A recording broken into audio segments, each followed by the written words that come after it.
Hey guys and welcome back to my channel. This is part 2 of what Naruto was the Kitsune of Whirlpool. Before we begin, don't forget to like, share and subscribe, and also go and support the author, link in description. It had been days since the two left the village, and Naruto had yet to learn anything except a few survival things and listen to some of Jiraiya's lame jokes. Although it wasn't much fun, Naruto was happy to know he had someone that was like an uncle to him. A really perverted uncle, hey. Naruto was optimistic about his training, and he'd complete it soon enough to come back and join his comrades in the exams before all of them made it. Knowing what happened last time, he had a feeling he'd need someone with him. It was day 5, and they were just starting to get somewhere through the endless forest, when Jiraiya stopped and took a deep breath, staying silent. Naruto was wondering what could make them stop their travel when he saw Jiraiya bend down and grab a little pile of dirt in his hands, and sniffed it. Woo. Naruto shut both his ears at the loudness of Jiraiya's yell, and saw Jiraiya grow slightly green before shaking his head and blowing his nose out. That's the stuff all right, I forgot how stinky it could get. Naruto was really confused now. Ero Sennin, why are we stopping here? And what was that all about? Jiraiya bit his thumb and did a few seals, and Naruto knew this was a summoning instantly. A toad as tall as Naruto had appeared, and Naruto recognized this one, how could he not? This was the first toad Jiraiya ever summoned in front of me. I still remember chasing him that day to train me after he knocked out my last sensei. True it had been, but what was it doing here? Jiraiya smiled. Jinto, I need you to deliver a message. Tell Gamabunta it's a code green, and it'll be at the hard horse drop. Jinto looked to Naruto before looking back and nodding, then suddenly poofing off. Jiraiya turned to Naruto. We've got 10 days before we have to be where we're going, but we should get the journey started and resupply at the next town.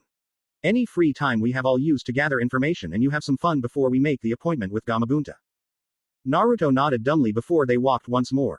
For the first 2 days, Naruto stayed quiet about it, and continued to be happy for his luck to have Jiraiya with him, but the third day he was restless, and couldn't stop nagging on about not being taught anything since the trip started, and that was really getting on Jiraiya's last nerves, and it only took till after lunch when Jiraiya finally snapped. Kami, your father wasn't as bad as you. Jiraiya no sooner realized what he said than knowing that once he did he'd be in for a very long discussion. Jiraiya sighed as he turned back to see a silent, but rather confused Naruto. True, Jiraiya's known student was the Yondaime, but even Naruto couldn't conclude that his father was this man's student. Jiraiya gave a stern look. I didn't want to reveal this to you yet, I was going to when we got to River Country, but now I think you'll never forgive me if I leave it at this. Your father was the Yondaime Hokage, and he was the one who sealed the Kyuubi inside you. Naruto didn't even flinch, and that confused Jiraiya greatly, but he knew he had to be stern until he got to Naruto's mother. He was a great man, and a little like you. Easygoing and always smiling even in the toughest situations, and a genius like no other. He was cunning in battle, and wise in tactics to even know how to match all the Naras in shogi, but he could never be as knuckle-headed as you. Naruto looked down for a moment. It's true I'm not a genius, and I can't even beat Shikamaru, and he's my age, his father could take me no problem really. But he's my father, and I understand what he did and why he did it, and I'm glad he cared for me in the village by giving me the power of the Kyuubi. Jiraiya lost face and was dumbstruck. This kid is full of surprises all right, I didn't expect the knucklehead to figure out about his father. Then again, any moron should be able to circum that Naruto looks almost like a clone of Minato, but the baby fat and super fox-like grin with that attitude is definitely his mother's. Jiraiya shook out of it and smiled. He protected his village as Hokage, and he is honored for it. You had a rough life, but that's because, whether you're Minato's son or not, they see you as Kyuubi. Do you know why? Naruto grinned sadly. Yeah, because the Kyuubi could never be killed by a mortal in normal means. Everyone knew I was to be the container for its soul, and so they saw me as a reincarnation of the beast. I can't forgive most acts of violence against me, but I can understand their hatred at losing their families. Jiraiya smiled, a little tear welling up in his eye. Naruto, the day will come when everyone in the world will understand each other. I've yet to find the answer to make this happen, and your father died before he could find it too. But you still have time unlike I have. My age is getting to me and you know this, so I want you to find the answer. I want you to help make the world a better place, where others understand each other. Can you do this for me and your parents? Naruto smiled at Jiraiya and nodded. For everyone. For you, Ba-chan, Sakura-san, Lee-san and everyone else in the world. Jiraiya put a hand on Naruto's head and rubbed it through the locks of golden hair. He had a sudden memory of doing this with Minato, and closed his eyes. Minato, I promise, you'll be proud of what I make of your son. Jiraiya took a deep breath. Your mother we'll have to discuss when we reach River Country. There's a few things there that will help you understand her better after a while. Naruto understood and they started walking once more. It took them every day left to make it to the Sea of River Country. And when they got there Naruto saw graves along the water, and was sad at how many people died here at this coasting ocean. Jiraiya stopped for a moment, and went to one of the graves and kneeled in respect to the person's stone. Naruto did the same out of courtesy. Jiraiya smiled. You don't have to bow to your uncle. Naruto looked at Jiraiya shocked. Jiraiya laughed a little. Soma Uzumaki, master of Kitsune. Naruto looked at the name and looked below it all. Beloved uncle, and trusted brother, rest well Uma-kun. Love your Ne-chan, Kushina Uzumaki. Jiraiya noticed Naruto crying a little. Your mother wrote the uncle part when she was 3 months along with you. She wanted everyone to know that the Uzumaki lived on, and also honor her brother, the greatest shinobi who ever lived. Naruto looked at Jiraiya a little, wondering what that meant. Every village has a great shinobi, the Sandaime Kazekage, the Yondaime Hokage, the Nidaime Iwakage, the Godaime Raikage. Every single shinobi village has some great shinobi of their time, and of their entire village. Soma-san was going to be the leader of what would soon be called Uzugakure, but he and most of the shinobi were killed, and it was all shinobi for this village. Your mother and 3 others survived the war, but the other 3 died shortly after. Your cousin died a few years ago on a mission from Kumo, your aunt's aunt died from poison 3 days after the war in Suna, and your grandfather died last year because he was found guilty of being a double agent for Konoha. He crossed Iwa of course if they used such means as to cut him piece by piece until he was nothing but little pieces in separate bags sent all across this country. Now you and your mother are the only Uzumaki alive. Naruto was silent after the story and Jiraiya knelt beside Naruto. Listen Gaki, your family may be scattered across the ocean, but they are still alive, and they will always be alive and with you, all in here, to guide you and help you along the path of good. All of them, right here in your heart. That broke the dam, and sent wave after wave of tears crashing in the sand as Naruto began to cry, on his knees as he felt everything suddenly hit him. Naruto couldn't think, he couldn't breath right, and he couldn't even see, all he could do was feel the sadness, feel the death but all that aside was the good and happy souls resting on him in comfort, making him feel happy, loved and wanted beyond all else. He could feel their love, he could hear their words, and he could almost see their faces as they smiled on him. He looked to his uncle's grave and smiled, feeling as if he had the same power. Just as he was about to get up on his own, Gamabunta hopped in, and shook the ground and made Naruto jump in the air. Jiraiya laughed as he brushed his hair back. Hey there Gamabunta. Nice timing. Naruto was just getting done with his crying session. Naruto got up and brushed his tears away. Gamabunta-sama, nice to see you again. Gamabunta puffed his pipe. Same to you Gaki. So Jiraiya-kun, are we all ready to go? Jiraiya looked to Naruto and he looked back, smiling with determination before looking to Gamabunta. We're ready if you are you big old toad. Naruto and Jiraiya hopped onto Gamabunta's back and Jiraiya pressed a hand on Gamabunta. Here's what we'll need in order to take the trip. Gamabunta, make sure you don't overjump this time, or we'll be at this all day. Gamabunta put his pipe away and got ready, flattening his body and flexing his muscles as he aimed. Jiraiya's hand light up and Naruto knew what this was, chakra transfer. Jiraiya was giving Gamabunta enough chakra to jump the ocean to where they were going. Naruto decided now was a good time to stick to Gamabunta or he'd be lost. Jiraiya smirked. Okay, Gamabunta, whenever you're ready. Gamabunta's eyes glinted. Sure, I'll take it. Launch. And with that, Gamabunta jumped, and on his back were Jiraiya, passively hanging onto the toad like it was nothing, and a semi-flailing Naruto as he screamed in fear. It didn't take but 5 minutes, when Naruto became a pancake on the giant toad's back. Jiraiya helped Naruto up, and then down off of Gamabunta's back. Naruto was out of breath after screaming so long, and at the speed of which they were going he could barely get enough air to breath after he screamed all his breath away, but he made it. Somehow. After Naruto got himself together he looked around at a slightly dusty-looking, but very well-made town. He was in awe at the structure of the buildings and was almost about to fall over at how wondrous it seemed. Jiraiya looked at the old abandoned village. It was built and ready just before the war started, and the Uzumaki trade had lost their lives, so they couldn't do anything with it, so it was abandoned. Naruto was just about to say his mind, when Jiraiya smirked at him. It's not that dusty, people actually live here. In fact a good friend lives here, and hopefully he's around right now. Gamabunta jumped into the water and disappeared without a second thought and Naruto followed close by when Jiraiya started to walk. Jiraiya and Naruto reached a tall building in the middle of the village and walked in, and soon found their way into an office where 3 black cloak with red cloud figures stood. Jiraiya smiled. Obito, Itachi, Kisame. Nice to see you 3. Naruto was suddenly overcome, and roared as he tried to let loose on the 3, but sadly he was subdued easily by Obito, who had an orange mask on. No need to be hostile Naruto-san, we're not here to take you or hurt you. No, in fact we're here to help, and Jiraiya here is our liaison. Jiraiya walked to Naruto and got him up. Naruto, Itachi isn't a criminal, in fact he's a hero. He took away the entire Uchiha clan because they were planning to overthrow Sarutobi-san, and so Itachi killed all but Sasuke, because he loved his brother. Sasuke is a criminal now though. Kisame retired from Kiri, where Obito is currently stationed as Mizukage, where he'll be for the remainder of the time after this, because he needs to control a village in order to help us later. After all, without a village, we don't have a chance to save the world from destruction if Pain, Akatsuki's leader, manages to call forth his entire power. These three are now Uzugakure's representatives and founders. Naruto looked at them all, and felt no hate, no struggle, only comfort and helpful smiles as they felt bonds with Naruto. Naruto thought it over for a little while before smiling and nodded to them. So what's our business here? Itachi smiled. I'm just visiting Obito, so not much business with me, and Kisame is just about to go and talk to Pain. Obito will need you here while me and Kisame get Akatsuki off your tails. Naruto looked cautiously at the two. If I see anyone but you two here, I swear you're going to die. Itachi knew it was no empty threat, but smiled all the same. I'll be back to train you after you're ready for my training, you're going to need every bit of strength to go against Pain. Itachi walked past Naruto and Kisame shook Obito's hand before leaving himself. Right before he left he threw out a, "See you around Gaki," and was gone. Jiraiya walked to Obito and sat down with him. Naruto, this is Obito, or as he's known to everyone else, Toby. Naruto looked at the man, still cautious. Obito sensed this and chuckled under his mask. You don't trust me. I guess you wouldn't, seeing as I have a mask on, and I'm not really that well known for you to get any good data on me. Naruto nodded, and Jiraiya let the two glare each other down. Obito smiled as he took off his mask. The side with the eye he saw was complete and looked a lot like Itachi, but the other side looked a little jagged and disfigured, but altogether nicely fit on his body. My name is Obito Jakiro Uchiha. You might know me from Kakashi, if he isn't too embarrassed to tell how I was a great friend. That made Naruto fall face first. Obito laughed at this and smiled. He didn't tell you about his team. That's rather predictable.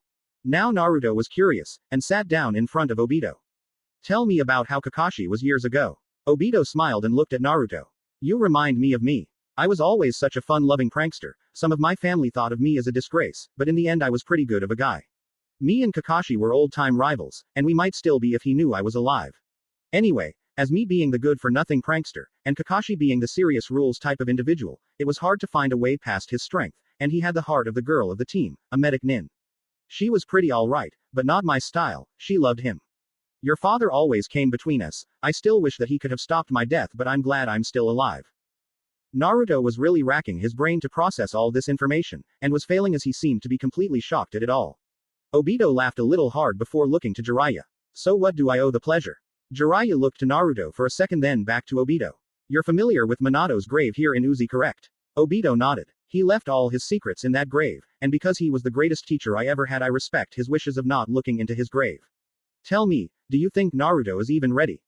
Naruto was still trying to process it all, and couldn't understand a thing. It was all blabber to him now, but he could still hear it, so he'd talk about it later when he woke, because all the information seemed to hit him like a couple blows to the head, and he was unconscious. Jiraiya and Obito laughed at that before continuing. He's ready for at least a good half of it, maybe more. He has Kyuubi's chakra. All I really need to do is get him to control the power flux at will, instead of having him show one tail of power instead of three when I need it. It'll take some time, but I have faith that he'll make it by the time we go back to Konoha. Obito nodded. I've got a little business to take care of before I leave. I trust you can find your way. Jiraiya nodded his way and Obito got up, bowed, and left. Naruto woke up a few minutes later and was able to find out he wasn't in the office of Obito anymore, but at a small patch of land with multiple weapons laid out. Where are we? Jiraiya was right beside him. We're at your father's grave. His wisdom and his secrets rest here, as his body rests in Konoha. Your mother made sure to hide everything about your father in this place, as per his instructions before the Kyuubi reached Konoha. Naruto looked at the different weapons and was rather surprised to see so many. What are all these doing here? Jiraiya walked through them. During the war, the best and brightest shinobi of the almost revealed Uzugaku knew that they were going to lose, so before they gone back to the battlefield, they came here, and on this sacred patch of dirt lie all the prayers, and all the wishes of the future they all made. Every single shinobi that laid these weapons died, and only one was never from this place. Your father had a wish to keep the secrets of his abilities hidden, and only used when you were ready, and you are now. I know it, and your father would too. Naruto walked to where Jiraiya had stopped in the middle of his lecture, and saw a trikunai that belonged to his father. Is this where it's all buried? Jiraiya nodded. Everything he ever made to make him the shinobi he was known to be, and more so. Naruto, listen to me, it won't be easy, and everything that I'll teach you will be for your own good, even from the smallest details, to the biggest mistakes ever produced. All of the things I'll teach you will be important to your training, and I will personally see you through it all, and if I can't, I will get a friend or two of mine to help you instead. Let me make this clear, Naruto. No matter what I tell you, no matter what you think is right, the important thing is that we finish your training. And soon.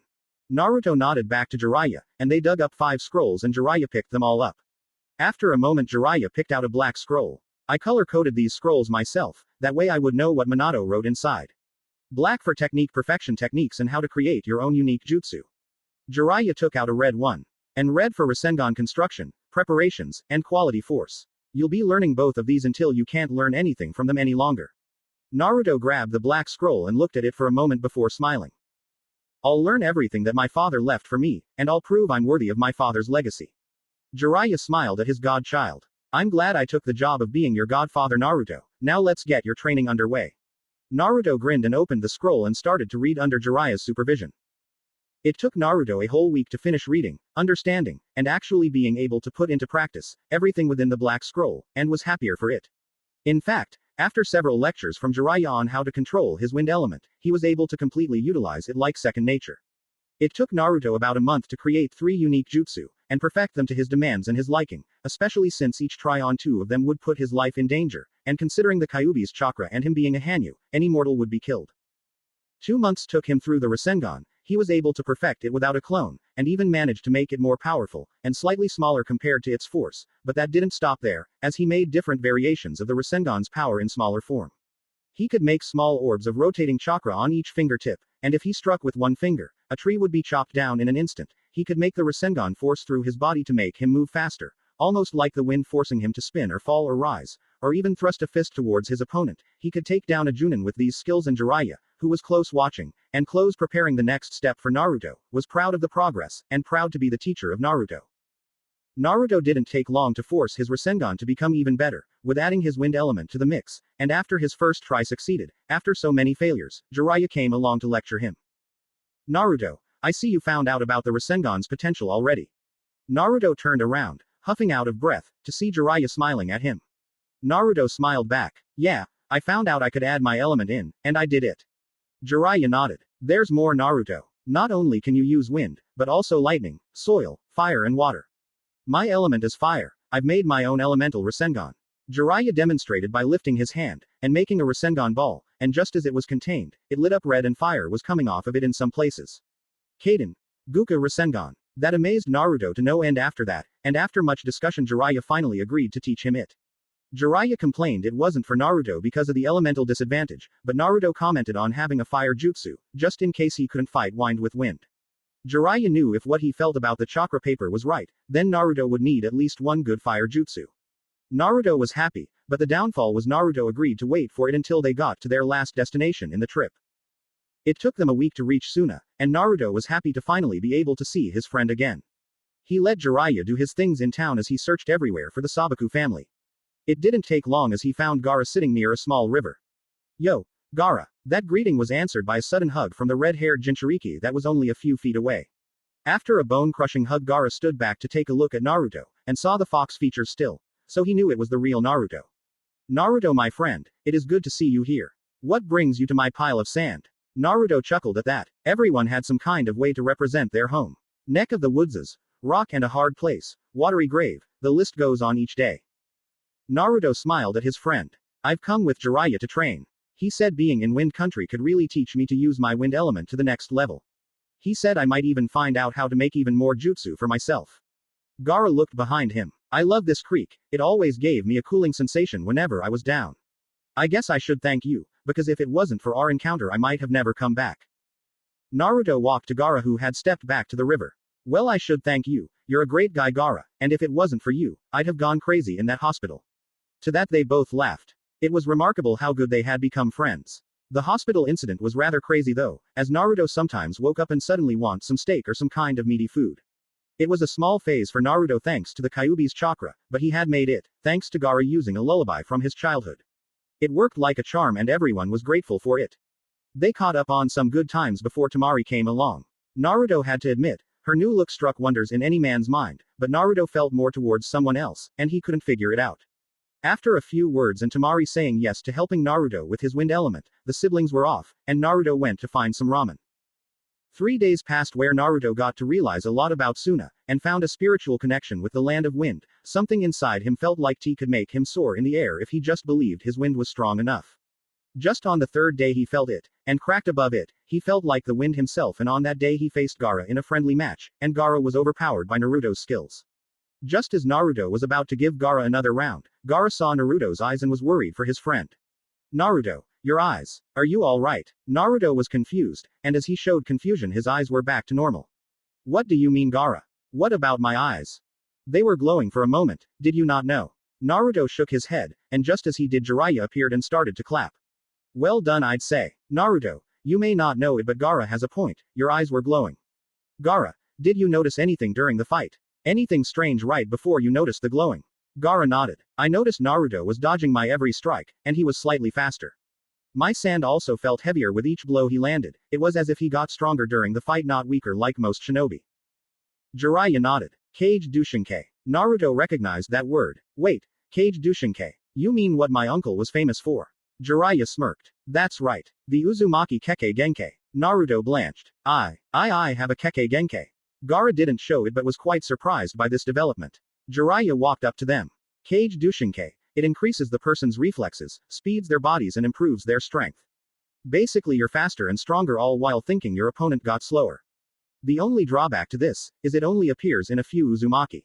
Your mother had it, your uncle had it, a few of your cousins had it, and your grandfather had it. Now you've obtained it. It only becomes active when you get in touch with your natural element.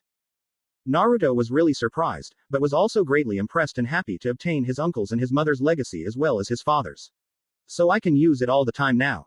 Jiraiya shook his head. No, it only becomes active when you're with your natural element, and with you that's wind, but in order to use it, you need to increase your adrenaline. Naruto knew about adrenaline. It was the chemical in your body that makes you react faster during any situation, and most times when it comes really quickly you black out during the quick shot of adrenaline and don't remember what made you get so pumped. Naruto was confused now. Wait, if all Kage Dushinkei is your adrenaline kicking in, then doesn't that mean everyone has it? Jiraiya smirked. I asked your mother the same thing. She said no. Kage Dushinkei is usable when your adrenaline kicks in, but instead of the normal reflex reaction, the Kage Dushinkei increases your reflexes by 10 if used right, and also it can be used for longer than just getting a shot of adrenaline for a quick second. That is Kage Dushinkei. Naruto was amazed and Gaara was really up for a good match. Naruto was pumped now. Okay, so all I need to do is have my adrenaline kick in and I'll have it activated to use. Cool. Gaara, let's go again. This time tell me when you see my eyes glowing. Gaara nodded and the spar began again. It didn't take long before it was usable again, and Naruto was really blasting through the sand of Gaara like it wasn't even there. This impressed not only Gaara but also Temari who was watching from afar, and also Jiraiya to see his student use it so gracefully. After that thought, Jiraiya had a wicked plan, and it was so crazy it might work. It was 2 months with Naruto practicing his Kage Dushinkei with Gaara and Temari together after the show Naruto and Gaara put on themselves. Naruto had a new jutsu, he could use his wind element without even thinking, and he could almost find out where a tornado was going to appear halfway across the world. Jiraiya was impressed by it all. They left soon and until late as Jiraiya felt the schedule was going to be tampered with if he didn't leave soon. He also had other reasons for leaving than keeping a schedule. Akatsuki can't be told so many lies from Itachi and Obito without getting suspicious, and not to mention if we don't reach Taki soon, we're in danger of this new organization making its name through the nations. Shirohakume sounds like there'll be trouble if we don't hurry in with our plans. It didn't take them long. Thanks to Jiraiya opening a connection with Myobokuzen a day ago, he just got them to do a reversed summoning. Naruto felt woozy at first but found that it wasn't so bad. After they got themselves together they stepped up to a large waterfall. Gaki, welcome to Takigakure. Naruto looked hard at the waterfall and knew this was going to be a tough year. After Jiraiya and Naruto climbed up the falls and into a cave they both began to swim through. The current was rough and the rocks were sharper. It didn't take a short time like Naruto planned, but he made it after Jiraiya was already out. That was crazy. Jiraiya laughed at this. Be proud Gaki, I didn't make it through till my third try on the fourth day. Naruto jumped up angrily at Jiraiya. Yeah well it was still hard arrow senin. Jiraiya looked stern at Naruto. Stop calling me that Gaki baka. After a second of scowling silence the two turned their frowns the other way and started to laugh at each other. Come on Naruto, we've got somewhere to be. Naruto nodded. Let's go Ero-ji-san. They walked through the village and Naruto was surprised at how well this place was built. The crystals on the ceiling of the giant cave were beautiful and well lit, probably from the light coming in through the tunnel river. Naruto looked around and found a happy little village, great people, and wonderful atmosphere. Naruto looked to some kind of training area and for a second he caught sight of a girl using scythes of some kind on a log. Jiraiya and Naruto made it to a large building at the end of the cave and inside they saw an old man in a cage uniform. Hey Shibaki, still kicking I see. The cage now known as Shibaki stood and laughed. Jiraiya, you old toad, good to see ya. Here to visit your student. Jiraiya laughed and sat down. Nah, training my current one right now. My former student can wait. Shibaki nodded, laughing. If you can wait that's convenient, seeing as he and Cage are gone for a few weeks. Not to mention that damnable woman almost threw a chair at me trying to get a mission the other day. She'll be away for a good month on this particular mission. Naruto was greatly confused from all of this. What are you two talking about? Jiraiya looked sternly at Shibaki before turning to Naruto. Nothing of your business, Gaki. Now to the matter at hand. Shibaki, think you could get he here? I kind of need him to help train Naruto here. Shibaki nodded. You're the famous Naruto Uzumaki then huh? Jiraiya told me a great deal about you, says you're the greatest student he ever had. Naruto looked appreciably to Jiraiya, and Jiraiya nodded, getting the message. After a few seconds he came in. Taki Kage-sama, you requested me. He yawned after that sentence, and Naruto saw he was really laid back, almost as lazy and laid back as all the Naras combined. Naruto groaned before getting up. Shibaki sighed and did a piece of paperwork. You are to train Naruto here in the arts of Genjutsu. Naruto blanched for a second. Genjutsu. You're kidding. I can't do Genjutsu. It's my worst subject. He sighed. We're not going to teach you how to do Genjutsu, we're going to learn how to break it. After you're done with that you move on to the next sensei. Naruto sighed in relief. Okay, then lead me will you? He and Naruto left, and when they were out of earshot Shibaki took a bottle of sake out and gave Jiraiya a saucer. To the beginning of a better world my friend. Jiraiya got his sake and nodded. To peace and understanding. And they started to drink themselves over. He and Naruto walked through town and found a training ground empty and went inside, both being silent for the moment. After a good minute or two he sighed. There are multiple ways for you to break Genjutsu, one of them includes pain. You either inflict your own pain or you get someone to hurt you from the outside. Another way is to push your own chakra in a way that it overcomes and forces your opponent's chakra out of you system. If you have a team, and self-genjutsu breaking isn't working, they can inflict pain onto you or they can push their chakra into you so the opponents can be pushed out. Naruto nodded, understanding the rules so far. There are times when one will not work, and sometimes when only one will work. If the genjutsu involves pain, you cannot break it with pain. If the opponent's chakra is stronger than yours you can't force theirs out of you. Let me give you 2 tests and see how you fare against me. After I evaluate your tests I'll have you practice with me until you can do it without a second thought. Naruto nodded and sighed, getting ready. He wasn't. Just as he was about to give the signal, he was trapped against a tree and couldn't break free. His voice seemed ghost-like and distant as it came from nowhere. Your opponent won't allow you to be ready, and will strike when you're most vulnerable, so think fast next time. Break this trap or I break you. He came from the tree and raised a fist. Then nothing, as Naruto panted in front of him, out of breath as he suddenly broke the genjutsu. He smiled. You did good. Your chakra is stronger than mine because of the fox, and that's saying something considering I'm the best genjutsu master in all the world. Naruto wasn't listening. All he could hear was his heart as he found himself able to break the genjutsu before getting himself beat to a pulp. He stopped talking until Naruto was ready to take the next course. You understand the pain one, and no one's helping you, but in order to pass my test, you need to break this last one before I let you go. Naruto nodded. He initiated the genjutsu, and Naruto screamed in pain as he was forced to endure his balls being ripped to shreds. Naruto was able to get out of it but not enough time before he had groaned. Again, this time quicker. Naruto was forced to endure it more and more the whole day, and was forced to do it again the next day and the next. For 3 whole days he was succumbed to feeling like his family jewels were being crushed, ripped, stretched until thin, and duplicated for 10 times the pain.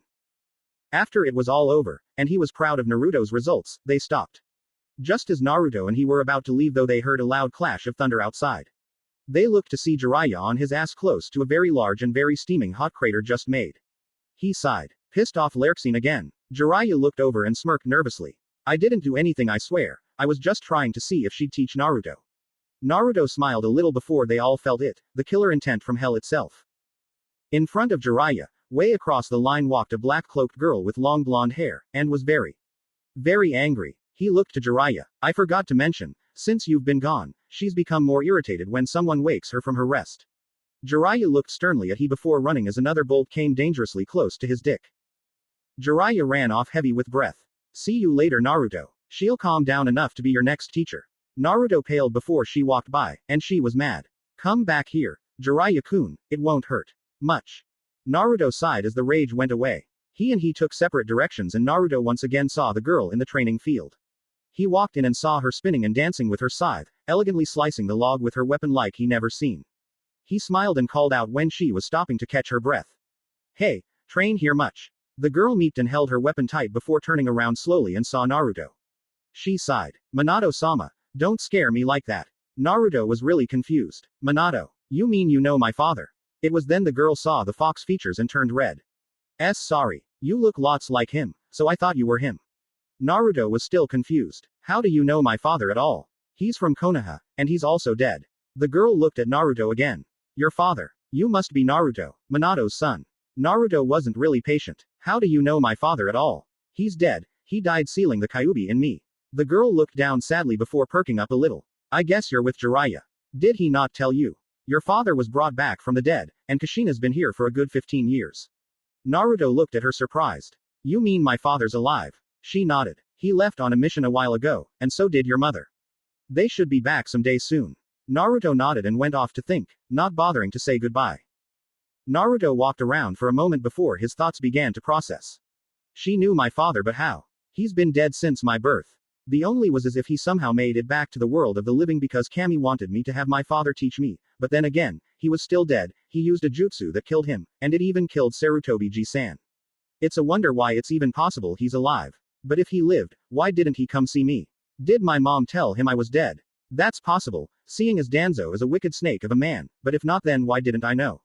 Does Ero-ji-san not want me to find out? Or was he waiting for the right opportunity? Unknown to Naruto, the way he walked was right towards a monument for the heroes of Taki. He looked just in time to not hit it, and read the title. Maybe the souls of the heroes will help me understand. He read the list, and how they helped, but at the bottom he found a small segment to those heroes that still live among them. He, Shukagujin, Shibaki, Jiraiya, Kage, Kushina, and Minato. 2-san. Still alive. I didn't expect you to find out so soon. I wanted it to be a surprise when he came back, but Bakiju told me what happened when you interrupted her katas. Naruto turned around to find Jiraiya looking at the list. You should have told me my father was still alive. Jiraiya frowned. Understand Naruto, if I told you, not only would people begin to talk, but those who see him in you would rally up allies to fight by your side, or send your father's enemies toward you. If I spoke a word of it outside Taki, I'd have put you in more danger than you already are in. Naruto knew of the Akatsuki, and could see why they would get to him, even if Obito, Itachi, and Kisame were trying to keep them off their trail, but now they disappeared to their radar, nothing could forge any confirmation about their whereabouts. Jiraiya smiled a little. Your father was a little wild starting off, wanting to go see you and hold you for the first time, and Kushina was tempted to do the same after finding out Danzo lied to her about your life. It took Kage, whom Kushina trusted for years, to calm her down and make her understand, and she in turn got your father to stay put. I've always been watching though, giving them reports on you when I could. Kushina never believed me, but now she always wants to know how you are whenever I visit Taki. Naruto looked back to the wall and smiled, tears slowly dripping down his cheeks. So my parents didn't abandon me, and they did want me, and they still do. That's good to know. He looked at the name Kage and looked at Jiraiya. Why did Kage stop my parents? Jiraiya shook his head. Kage thought it best. After all, he can see every possible future for everyone he's connected to. If he knows you, he knows the people you met before you met him, he knows the people they met before they met you before they met him, and so on. Anything about one person, friends and family during that timeline, he can plot out their future, look into their past, or even see what anyone is doing at any given time. He has that power after all, to see time. Naruto wowed that. Who is Kage? Jiraiya looked at Naruto. He's a mystery even to me. No one knows his origin, no one knows who his parents were, and no one even thinks about it otherwise. He's just my best spy, and a great friend.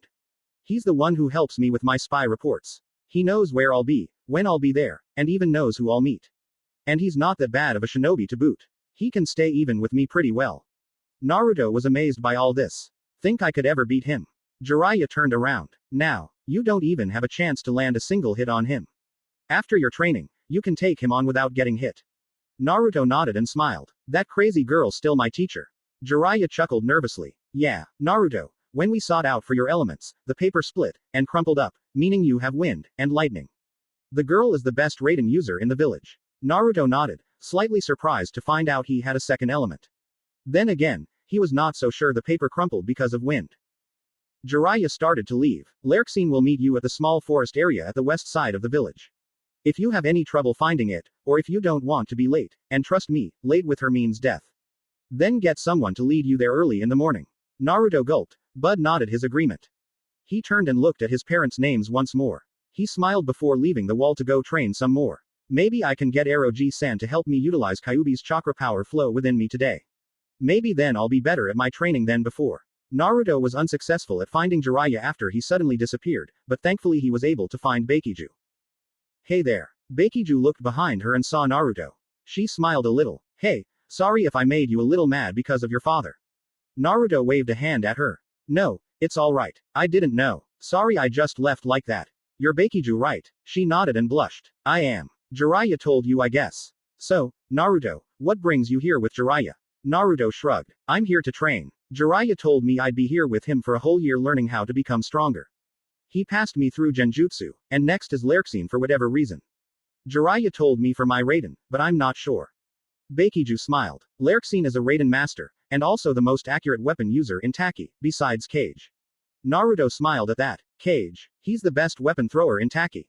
Bakiju giggled. Well, he can see possible futures. He just sees what he needs to do at what time in what direction to get a bullseye on a moving target. Naruto and Bakiju laughed for a moment. So you're a scythe user.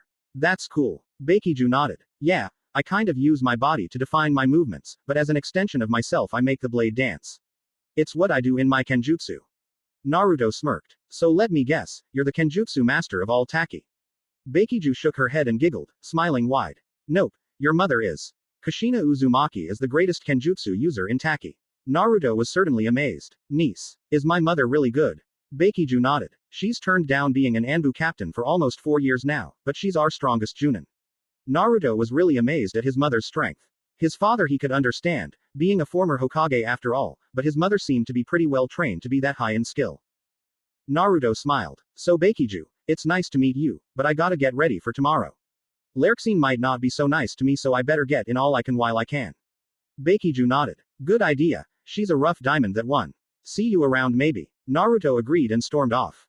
The night went by, quicker than most for Naruto, but he was used to it by now, having to wake in the wee hours of the morning because of special training. He smiled as he saw the morning glimmers of the crystals, such a pretty sight it was to him. He saw the setting glimmer, and that was a most wondrous sight, red and pink and orange, every shade of those colors and more would make an aura of light glimmer the ceiling. He thought something that night that somehow made him sleep better, but also made him wonder. Hinata would love this place. That thought alone gave him great confusion, but he forgot it and went to sleep, and he dreamt of her, playing around in a creek or forest with her, having a meal or two, or sleeping under the moon. He slept greatly after that, and woke up refreshed. He made his bed, changed, got his gear together and hurried to the forest with he guiding him. Naruto had to admit, it was almost like a real forest, but there were scarce trees here. He went in and after a few moments of searching he found a clearing with the blonde-haired lightning user sitting in a meditative state. He walked up beside her and sat down, waiting for her as he gave way to his thought. Hinata is a very pretty girl, but she's so weird sometimes. She turns red, stutters way too much, and faints half the time I'm around. Sure she likes me, and it's a very confusing thought on how she won't hit me even after I saw her a few times in the hot springs on mixed bathing day, but she doesn't care much about me if she won't even tell me about herself. It's very confusing. Lurksine had woken up and looked within Naruto's mind and heart, and read it all. She had woke a while ago, and started searching Naruto for everything she could figure out, to find out what she should try to make Jiraiya a little less stressed with her.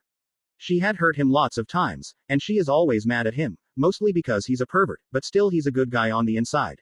She looked in Naruto and found it all. She felt sad for his past, but proud she had such a determined student, one who is willed to be strong for others, and help no matter the cost it takes. Just as she was done with the past she looked into his thought, and found everything he was currently thinking about, and she smirked sinisterly. I'll have to look into this way more often. Maybe I can help him out with this crush he's got. Naruto woke up as well to see Lurksine standing above him and in front of him. Okay Naruto Gaki, my name's Lurksine, and I'll be your teacher for however long it takes to teach you. Naruto nodded and stood before bowing. Lurksine smiled. No need for that Naruto, we are of equal mind and spirit, and almost equal in power and control. Naruto nodded and waited for his instructions. Lurksine smiled as she felt his determination. First things first, I am going to show you a few jutsu, and then, you are to practice them constantly until you run out of willpower. Naruto agreed with a nod. Lurksine lifted her hands. This first jutsu has no name. It doesn't need one. All it needs is your chakra. She clenched her hands into fists, and Naruto saw for a split second, lightning shoot through her arms, and in her hands come 4 kunai each. Naruto wowed at this. Lerxine explained. This is my own special talent. I am able to turn my Raiden chakra into weapons. Earth can be used to make metal, but then you need pouches to hold those weapons. Wind does not suit for weapons unless infused with them, water does not hold well, and fire is too dangerous to play with at close range to the skin. Lightning is a great conductor for metal, and thus, can take form on its own, and can easily disappear as it came. Thus, you can make your own kunai and shuriken, without having to pack extra weight, and another benefit is your opponent can't get a hold of the weapons because they can disappear when you're dead, when you're too far away, or if you just want them to. Naruto was grinning widely at all this. You're gonna teach me this cool technique. Lerxine smirked evilly. I am. Be warned, it could kill you if not used correctly. Raiden is a very unstable element, and like wind, could very well backfire. Fire used too close will burn you, so that, wind and lightning aren't good for anyone but those who have those elements naturally. Water and earth are both extremely stable and solid and can be very versatile for any user, but those with them naturally can use them to their full potential. Naruto nodded, understanding it all. Lerxine spent the next few hours lecturing him on how to train his Raiden chakra. She told him about how it needs to flow through one's body, and like wind, needs friction to keep it going. Friction creates static, and when pulled against something of the same or opposite polarity charge, will making electricity. This, then, creates your lightning element to be extremely powerful depending on how much friction you create to gain static. It only takes a quick second and, her arm blasted in lightning, without warning, and so quickly Naruto knew she didn't take this long to create static, she was just this good. The longer you train your body to create larger amounts of static, the quicker and more powerful you can make lightning. Practice your Raiden chakra, and we'll move on to your next training step. Naruto waited until she left before creating dozens of Kage Bunshin. He read in his father's scrolls that Kage Bunshin was a great way to train. Kage Bunshins take all the knowledge they require, and everything they experience to see and do, back to the user and maker of the clones when they disappear. Using many clones can take a while to obtain one's goal of completing their training in a day or a week, or maybe a month if it should take years, but when all the clones can do it quickly and efficiently themselves, when there are many of them, your training is complete and past the limit of most people. Using elements can be very dangerous if you use this technique to train without gaining control, so another step would be to use the same technique with clones, but this time instead of training the element, train to control the element. Naruto practiced friction of his chakra even further beyond Jiraiya's lesson with the wind chakra, but found he couldn't even get one spark. He tried it again and again, but still didn't. He went back to the lecture. And when pulled against something of the same or opposite charge, he smirked and told his clones to make friction again, but this time to pull it away from the source. After a few seconds all the clones suddenly poofed away and Naruto felt a sharp sting to his brain and his body. He fell to his knees in ragged breaths.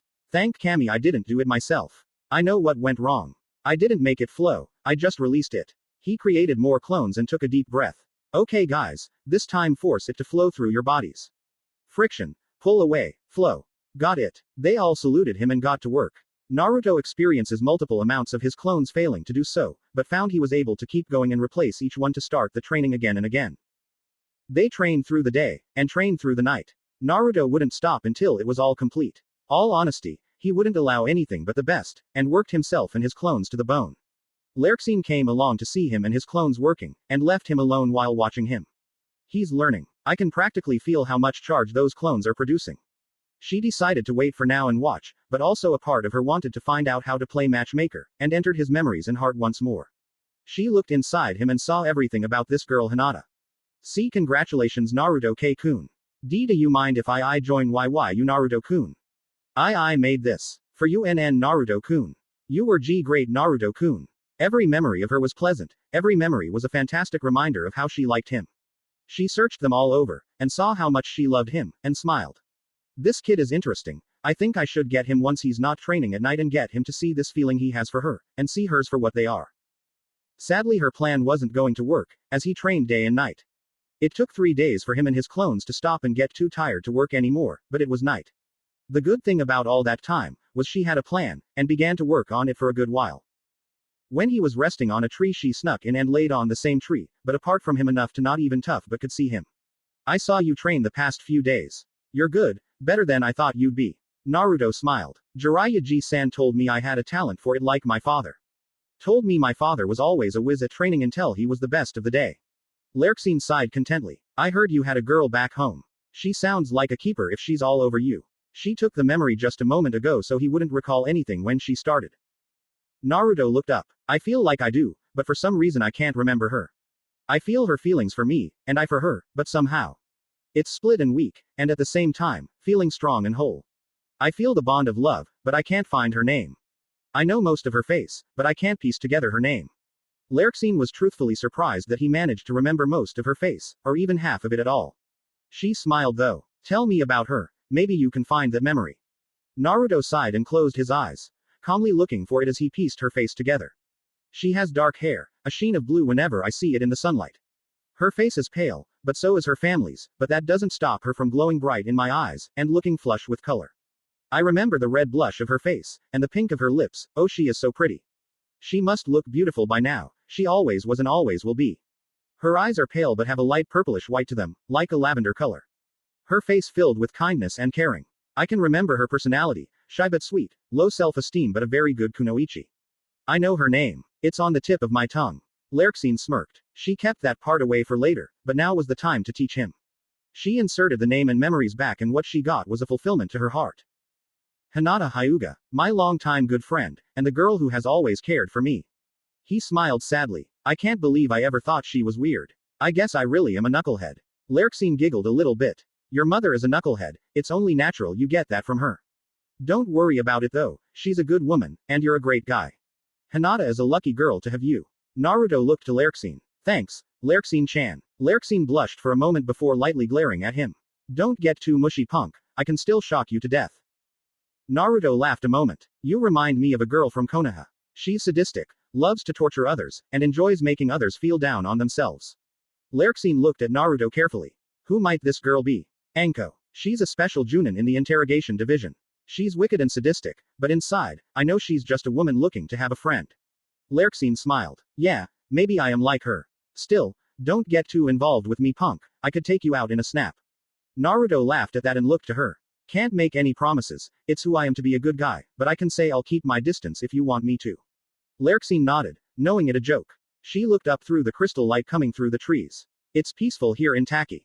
We never get enemies to visit, but we know we still have to fight for our lands. Naruto nodded. It's a great place. Maybe I'll bring a little of this place back with me, make it more homey. Lerxine and Naruto both laughed at that and continued to laugh through the night. The next morning Naruto stood before Lerxine and she smiled at him. You've perfected your Raiden chakra for all I've seen, but a final test is required. Remember those kunai I made? I want you to make them instantly. You can mold your lightning at will, and all you have to do is make it flow, and make it shape the way you want. Ready, go. Naruto didn't take but a split second, and he was holding the kunai. Lerxine was amazed at this and smirked wide. Good job, Naruto-kun. You managed to make Raiden kunai. These are special kunai, and I told you why, but there is also a secondary special for these things. Because they're made from your chakra, they can be turned within midair after throwing them to whatever you want, and because it's made up of lightning, it can be extremely fast going to the target. Naruto grinned widely. So do I have to practice my accuracy now? Lerxine nodded. Behind me are 4 logs with 2 targets on them, and they will be moving around, so your job is to hit them all in one throw. These logs are special, and will show you what you hit, but the mark will disappear and the log will be whole again. You must hit all of them in one throw 5 times in a row for them to totally disappear. Do this, and your Raiden and accuracy are perfect. You'll be ahead of schedule too, and can make some social calls here in Taki. Jiraiya, Shibaki, Bakiju, he, and myself if you want. Got it. Naruto nodded and got ready as Lerxine stood by to watch. Naruto tried his first time, being serious about this and not too jokingly as he wanted to not only impress his teach, but also show her he could become stronger, faster. He threw them all, and he was amazingly shocked to see them jump from his hand to the logs with incredible speed, and when he looked at the logs he got all but one of the targets. Lerxine smiled. That was rather impressive. I didn't expect such accuracy for his first try. One was missed, but that wasn't even by much. Try again, this time with faster targets, and this time, feel the Raiden kunai as they fly, feel the flow, and change it to your direction. Naruto nodded and took a deep breath, getting the kunai back and calming down, letting the lightning's power flow through him. He opened his eyes to see a much faster log formation, and took one last breath. Before throwing once more. For some reason, Naruto felt slower. His vision seemed to see the kunai he made seem rather slow, but he didn't care. He shifted them to the right positions to hit the logs, and once they hit, his vision returned and he saw each log glow for a moment before going back to normal. Naruto looked to Lerxine. Once. Lerxine-chan, what happened? It seemed like everything got slower for a moment there. Lurksine grinned. She was waiting for that question. Lightning is an enhancing element, as it is a very strong defensive and offensive element. When used for defense, it can be used to block out most any attack. If the static is strong enough, it can be used to shield you, or it can be used to help you dodge whatever attack comes your way. Offensively, it's used to behold strong attacks, and one example of this is Kakashi's Raikiri. Naruto nodded, but when Kakashi came up, he was on it. You're no Kakashi's Raikiri. Lurksine nodded. He's in the bingo book, remember?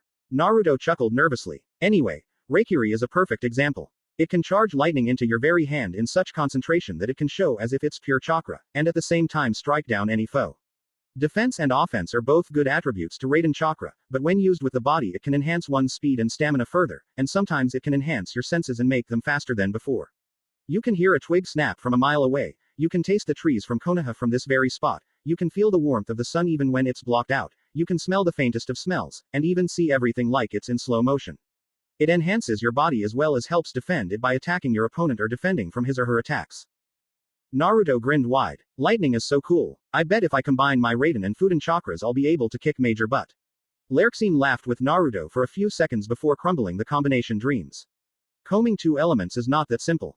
The ice clans of Kiri used wind and water to create ice, and they could easily do it, but only because of their bloodlines.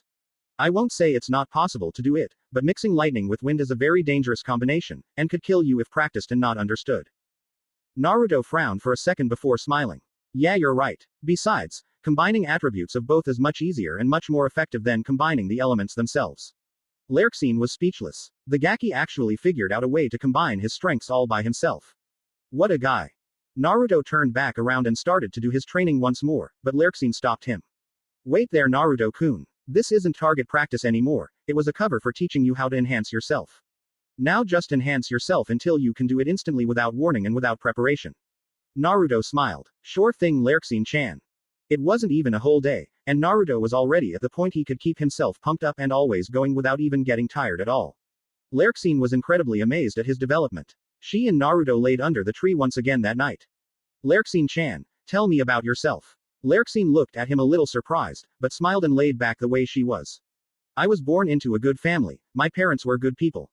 One day though they went on different missions and both were killed when I was only 5. I had to live on the streets until I was 10, and it wasn't a very good childhood. I always had to scrape for food, go here go there, always had to run from some of the men who thought I was just a pretty face to have around. Kushina took me in and helped me grow. Sure, she was a nice mother to me, but she was sometimes never around, and I always had to deal with tons of stupid shit in the academy, always beat on, always roughed around by boys and girls alike. I guess that's where I became bitter, but your mother always had a knack for keeping me warm and open. She was a good mother, and a better woman. Sometimes I wish I was more of her friend than her adopted daughter, but she'll always be that mother I always wanted, and the comrade I will always trust. Naruto smiled. Tell me about my mom. What does she look like? What is she like? Lurksine laughed lightly before looking to Naruto. She'll see you soon enough, but I can tell you she has red hair and red clothes. She's known as a Tatakai in the bingo book. Red Death. She's a great kunoichi, and even if she's cold and merciless on the battlefield, she's always warm-hearted and nice when she's not battling. She's kind and good, and she always looks out for others. She's like you, a good person, with a very thick skull. Naruto and Lurksine laughed at that and were having a good time with each other. Naruto stood up. So how do you know me so well? Lurksine looked to him wondering for a moment if she should tell. She should. I looked into your heart and memories. Naruto was confused very much from that. What do you mean by that? Lurksine smiled. I have a unique ability to look into any person's heart and mind, see their memories and know exactly who they are in just a second. She held up a hand and a card appeared. This is a memory of you fighting Gaara of Suna, and how you told him how your strength comes from your friends. Naruto's eyes almost popped from his head from the shock. After a while though he had to admit, it made sense, and it also was a very cool ability. Well, thanks for knowing me well enough to not push me too hard, I already do that to myself anyway. Lurksine giggled. Yeah, well if you're going I guess I'll see you tomorrow. Anbu wants to talk to you and all tomorrow. Naruto stretched a moment. Understood, but you'll have to take me there, I don't know my way around remember. It's been non-stop training for me since I got here. Lurksine and Naruto laughed at that before Lurksine got up. Well, I'll wake you up tomorrow then. You really did do great, Naruto, and I hope my lightning practice helped. Naruto grinned. It did, greatly, Lurksine-chan. Thanks for the help and the training. He was going to pass her by, but before he did he leaned up and gave her a quick kiss on the cheek. Then he left, with a stunned Lurksine holding her cheek. Naruto walked around town before he got a whistle above him. He looked up to see Jiraiya sitting on top of a roof. Nice move there, Gaki. Didn't think you had it in you to be that bold. Naruto scoffed lightly, turning his head. Jiraiya didn't see the small smile on the other side of the head. Baka Eroji-san, it was a thank you, nothing more. Jiraiya jumped down next to Naruto and smirked. Yeah, if it was more you'd have put it on the lips. Smoochy smoochy smooch. Naruto bashed Jiraiya's head to the ground and they both laughed. So where have you been, Jiraiya-ji? Jiraiya shrugged. Collecting information. Akatsuki don't know a thing about us being here, they think we're somewhere in Iowa since they don't know about Taki, and AIM as their HQ.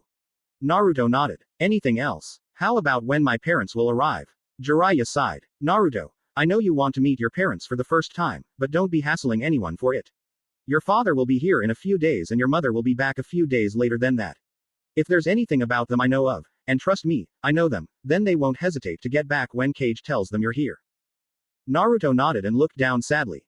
Jiraiya smiled and patted Naruto on the shoulder. Don't feel upset, Naruto. Your parents love you, you love them, and you'll all be together again soon. All you have to do is wait, and what's another week?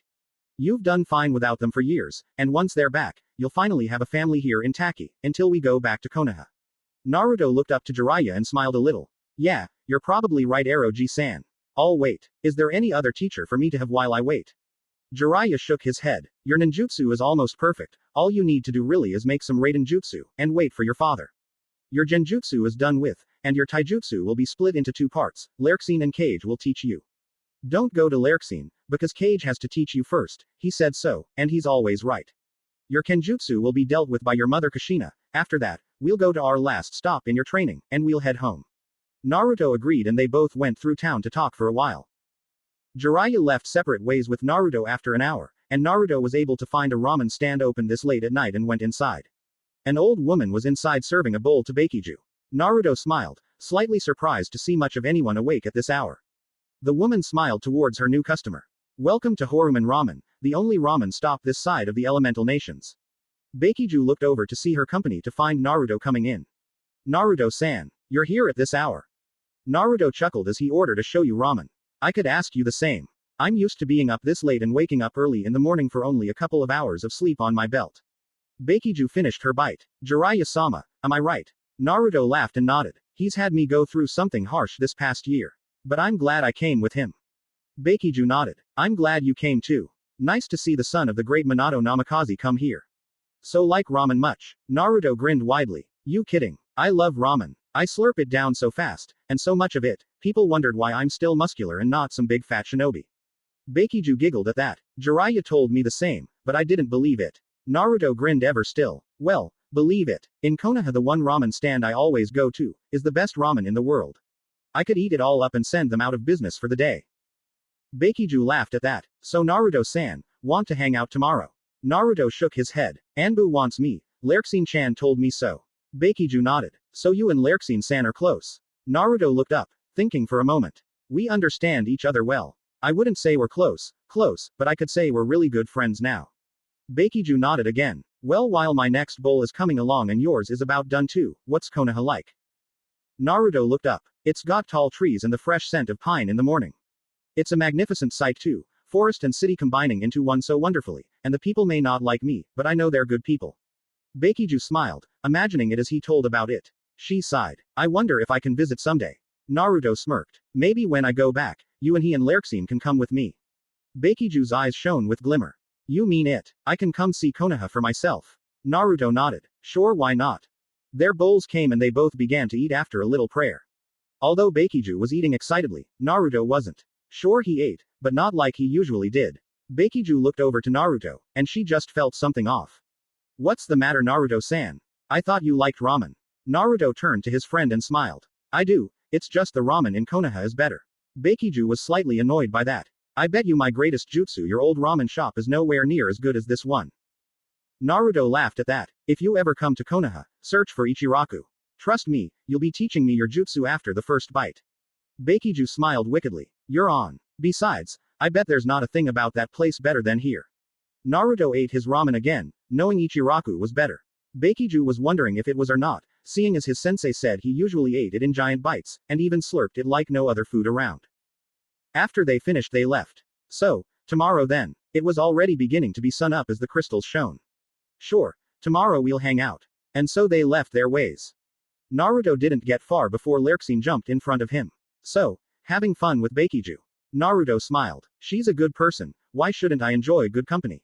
Lurksine smiled and nodded. Well, we better get going, Naru-kun. Naruto nodded, blushing lightly at the name. So what's all this about Anbu? Lurksine walked ahead, smiling all the way. They asked you to come over so you might learn a little from it, seeing as you want to become better at being a shinobi. Naruto nodded in agreement, and got there with Lurksine pretty quickly. Lurksine entered. Chimp, Rattler, Cobra, Mouse, I'd like you all to meet Naruto-kun. Naruto looked around and found no masked distinct faces, but robe colors instead. One in light blue stood. Welcome Naruto-san, it is good to meet such a remarkable student of Jiraiya-sama. My code name is Cobra, and this is our central. Please, come sit with us. Naruto sat down at a free seat, which happened to be between a man in dark green and Lurksine. The man in green spoke up. The name's Mouse, pleased to have you here. Naruto bowed slightly and he bowed as well. Cobra stood. This meeting is called to help Naruto-san with his strategy. Naruto, tell us about your strategy. Naruto grinned sheepishly. Well, it's not much of a strategy. In battle I kind of try to beat my opponents without harm to anyone but myself, because I can tolerate pain to a very high extent. Better me than my friends. Cobra nodded. Very noble, we all agree, but if you should die protecting your comrades from a single strike, what would protect them then? Naruto looked down for a moment. That is why we called you here, to help you focus on more than blunt force and being a shield. Lurksine, may I do the honors first? Lurksine smiled. Go ahead, I'm going to teach him last anyway. Cobra took out a shogi board and laid it on the table, and Naruto groaned loudly. I never did well in shogi. Cobra laughed at this, as did Rattler and Mouse. Of course not, because you focus on it as a game. Think of it as a battlefield, and each piece represents a comrade, or in this case, your king is your most precious person. You are the other pieces, moving around trying to get your enemy's weak spot and take them down before they can get you. Do you know the basics? Naruto nodded. I used to play against a friend of mine in the Nara family. Rattler looked solidly at Naruto under the mask. Naras are grotesque in attitude, but fair and willing to help others. At the same time their IQ is extremely high, so in order to even stand up in a shogi match is impressive. Naruto set his pieces and laughed. I always lost in 10 moves, no clue if that's standing up in the game but okay. Mouse laughed this time, with Chimp by his side. 10 moves against a child Nara, is an intermediate player, all you need to do is best Cobra, he's the best shogi player in the room, but he is the best in the village. Naruto nodded. The game was set, and Naruto looked at it from Cobra's instructions. He was going to protect Hinata, at all costs. The game started, and they played well against each other. Cobra would get a check, and Naruto would take it out and move in closer. It was a cat and mouse game now, and Cobra was losing. It didn't take long before Cobra found himself in a checkmate, and was amazed Naruto did so well. Just after the silence of awe, came everyone clapping and applauding Naruto for his triumph. Cobra stopped it though, and quickly. You did extremely well, and you have bested me. Your battlefield strategy was most remarkable, and most elegant if it were an actual battle of shinobi. Truth be told, I wonder how your next test will go. Naruto smiled confidently before he started to set the game up again. Sadly Rattler stopped him and threw the board back to Cobra before setting a piece of paper down, and laid multiple pieces of 3 various sizes on the map. No advantage, remember this, none to you or me. We pick 10 pieces of tiles of any we choose, and whatever we choose, we play with until all pieces of the opponent are gone. The object of the game is simple, destroy me. The small pieces are low in power, but have greater speed, the medium pieces are balanced, and the bigger pieces are slower but have greater strength. Choose your 10. Naruto chose 1 big tile, 3 medium tiles, and 6 small tiles, and set them all vicariously on the board. Rattler, who Naruto knew it was reddish-brown, set up 3 big tiles, 5 medium tiles, and 2 smaller tiles, onto the board in a pyramid formation. Chimp looked to Rattler. That's your most unbeatable formation, Rattler. I don't think Naruto will be able to beat it his first try. Naruto looked to Chimp, who he finally recognized as Pink. Rattler smiled. We control our pieces through puppet chakra strings. I'm sure your time in Suna gave you some knowledge of it. Naruto smirked. You have no idea. Rattler chuckled and set his hands down on the 2 circles on his side, and Naruto did the same. Chimp called it off. Set your formations. Plan your battles. Hoji. Naruto's smaller pieces moved in quickly, and circled the batch as soon as it landed in the middle, and coming in the rear was the big tile, and just as the pyramid moved in, Naruto struck. He sent 2 medium pieces in from both sides and hit the bigger tile in the front, and it creamed it, and Naruto managed to kick off a few smaller pieces as backup to knock out the medium pieces at the sides. Rattler had to admit, the kid was good. Not only did he manage to break the formation he made, but he also gave way to attack the now smaller pyramid with his bigger piece and 4 smaller pieces, which creamed the 3-layer with ease, and the 4th layer managed to take out a few smaller pieces of Naruto's before they got crushed by the bigger piece. Rattler stood up after he was beaten and bowed to Naruto, who did the same. You did well for your first time, Naruto-san, and against my unbeatable defense and offense. Naruto grinned. Well, it was easy once I thought about protecting what was behind my pieces. I managed to get focused on how it was beatable and did so. Rattler smiled. You've beaten 2 out of 5, let's see how you go against Chimp. Chimp rose and took off the board, and set up his own. This time you play against wits, not me. Find the best way to keep your comrades alive, and to beat the situation in a quick amount of time. Ready? Naruto nodded. It took only a minute for 5 whole scenarios, but Naruto beat them too, and beyond Chimp's expectations. Chimp rose and bowed, as Naruto did, and Mouse took stage with a game of questions. What's your favorite food made out of? String noodles cooked to perfection at boiling water that boiled at least 5 minutes, with broth from the meat of my choosing that was seasoned with finesse with veggies and pork added in. What is your average miles from start of day to end of day? 5,000 at least, if I'm tired, 15,000 if I'm hyped up. Your greatest mark? 1,000 feet. Last one. What's Beikiju's secret? Naruto grinned. The 7-tailed weasel is sealed inside her. Everyone was silent. Naruto smiled and explained. Kyuubi's senses can pick up any Yuki in the area, and I sense tons of it coming from Beikiju, and the only animal I can account for from Jiraiya's tails is the 7 tails. Mouse nodded and everyone was silent. Cobra stood. You have done well, Naruto-sama, you have bested us all, and I am proud to have lost to you. You may leave when you are ready, Lerxine will test you elsewhere. Naruto nodded and stood, bowing. Arigato, Cobra, you and your team are excellent shinobi, and I am proud to know each and every one of you. They bowed. Naruto-sama. Naruto rose. I'll visit someday soon. Bye for now. Naruto left with Lerxine, and Naruto turned to her. I didn't think you the one to test me last, in fact I thought you'd have tested me before, Cobra. Lerxine grinned sinisterly. I already did test you. I tested your ability to cope with a situation not believable. Remember the memory thing? Naruto nodded, and finally understood. Wow, you're good. I already knew you were good, but that was something else. Thank you, Lerxine-chan. She bent over and gave him a kiss on the cheek. You're welcome, Naru-kun. Naruto blushed a little before smiling. So, shall we go see what Jiraiya is up to? Lerxine smirked evilly. You bet. Let's go. They raced to where they felt Jiraiya's signature, and when they got there, they found him. But talking with a man with his broken headband over his eyes, and a man in a white coat with flame fringes, and yellow hair, with a cocky grin. Minato-sama, you're back so soon. Naruto just said one word before shedding his tears and jumping. To-san. And Minato was hit by Naruto's loving embrace, and he returned it, sadness, but also hope and happiness in his eyes as he held his son. Naruto-kun, my son. You've grown into such a big man, and such a fine shinobi. I couldn't be prouder of you. Naruto. Minato held his son close, smiling down at him as they locked eyes. Naruto, want to go get some lunch? Maybe some ramen. Naruto smiled hopefully and nodded, and they walked with their arms around each other to Horuman's ramen. Jiraiya looked on beside Cage. How much time do you give him before you start giving him a training schedule? Cage smiled. He'll take about 2 weeks before he's emotionally ready for any action from me. Besides, Minato-kun will test him a bit as a father-son spar, and that will make Naruto even more emotionally ready. Jiraiya looked to Cage. Your father would have been proud to you know. Cage's smile kept, but his head hung. He spoke weakly. Yeah, maybe, if he was still alive. Jiraiya smiled and started to go see his 2 students. He is alive, in your heart. Remember that. Cage went into the Takikage's office to receive his next orders, and afterwards started traveling to Kurigakure. Minato and Naruto sat and ordered their ramen, which was both miso ramen, and started catching up. To-san, it's good to see you, but how are you even here right now? Minato let out a short chuckle. Cage resurrected me using the Edo Tensei. Naruto knew that jutsu from the forbidden jutsu scroll. But that makes a body bond with a soul from the grave. How can you still be alive and not taking orders? Minato smiled. I died because of the seal I used to trap Kyuubi inside you, but I knew someday someone would resurrect me to battle, seeing as Edo Tensei was a well-known move to most Cage-level shinobi, so I placed a seal on my soul before the Shinigami took me. If I was ever resurrected, I'd have activated the seal, and would live again without the influence of Edo Tensei. Naruto smiled. Well, I'm glad you're still alive too-san. The old woman laid their bowls to them and both father and son gave an excited prayer to eat, and started slurping at great speeds. Naruto and Minato looked at each other, trying to see who would be done first. It was a rather fun contest to the both of them, seeing as they were both ramen addicts. Naruto came out victor by only a slurp, and his father ordered Naruto another bowl. Well, glad to see my 2 students haven't lost their appetites. Minato and Naruto looked back to see Jiraiya, and both smiled. Minato chuckled though. I'm a former student now. Besides, I always wanted to have a bowl with my son. Though I always hoped to have it with him at Ichiraku's. Naruto chuckled. They serve the best ramen ever.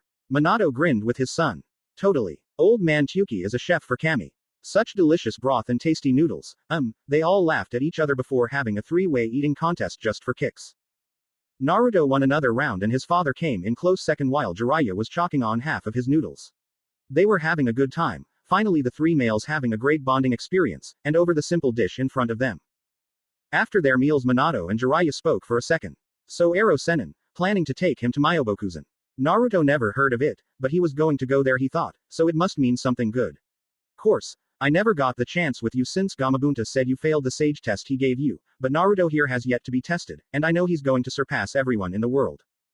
Minato saw a small bit of doubt in his look, but would ask later. Naruto smiled as Jiraiya told him about the mountain of the frogs where Gamabunta and them all live.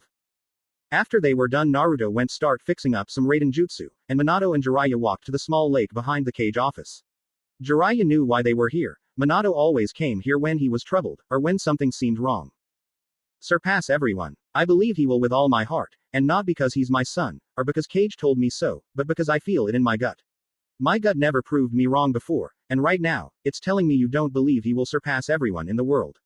Minato was stern, and his voice was slightly waving as if troubled that his son was masking in front of him. Jiraiya saw this. My gut came up with a book that wasn't even finished yet, and that book came to be Naruto's name, and what you desired for him to be, so my gut isn't exactly a liar either, you're troubled by something other than my words. Tell me as a friend, and I'll tell you as a brother. Minato smiled sadly before sucking it up. My son wears a mask, doesn't he? Jiraiya sighed lightly and turned to the lake. He knew it was going to be hard telling this. He wears a mask to keep himself sane. Remember, Kyuubi's influence before the change had dire effects, not to mention everyone's hate towards the ceiling. His sanity is intact for the time being, but I felt if we didn't get him focused on training until we arrived here and you got together with him, he'd have been unable to pull himself together like he has now. Minato smiled at that, knowing why the extra day Cage took would prove to be good to Naruto's health. Lerxine and Bakiju helped, didn't they? Jiraiya scoffed. Lerxine gave him something to keep his sanity for, and Bakiju is his best connection with a more powerful Jinchuriki after all, they helped greatly. Minato turned to Jiraiya. Now tell me like a brother, why do you doubt Naruto? It took a silence they both were uncomfortable with. Akatsuki is on the move. They've been seeking Naruto out for a good while. Soon Kisami's argument will get through and Naruto's demon powers will be on hold until all others are caught, in order from 1. Gaara being first, and if he's taken, Naruto's sanity will blaze away. He can take the group single-handedly if he wanted to, once he gets a little more training in, but there's something else. Minato looked to Jiraiya a little worried. A new group is sneaking in under the radar, but I was able to find it off a lead I can't figure out. He told me not to speak about his position, or he and my lead is in danger, but I can say this group has the same goal as Kiri of old. Take away all Kekkei Genkai and demonic or angelic powers. They've taken away Kiri's chance, and AIM just got hit without Akatsuki knowing. Kumo got hit a month ago and a week from now they'll strike Iwa hard. After that they'll stay quiet, make it seem like they got destroyed by some Rouge shinobi, and after that, they will rise again and strike Konoha while Naruto is there. That way they can take away Kyuubi, the most threat to their holy terrain of taking down anyone in Kami and Yami's territories. Minato nodded. How strong are they? Jiraiya looked over to Minato. They're second in command. Are 2, and just 1 is about enough to tire you, but not beat you. And that's impressive compared to the way they both attack. They're twins who always go into battle together, and can beat you without using half of their powers. Their leader is a mystery though, even to my lead. Minato sighed. Naruto will need to train harder. I'll give him some supervision after a week of me and Kushina-chan getting to know our son, without the mask on of course. Do you know the name of this group by chance? I would like to do some digging as well while Kushina-chan trains Naruto after I'm done. Jiraiya nodded. Shirohakume, also known as the White Dusk. They wear white cloaks and there are 7 of them together. 2 are masters with swords, 2 are masters of taijutsu, the twins, 1 with genjutsu and 1 with ninjutsu.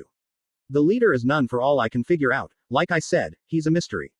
The one with genjutsu I know for sure is a spy, he can get in and out of anything and if he wants to he could figure out who told me what I know, without me noticing.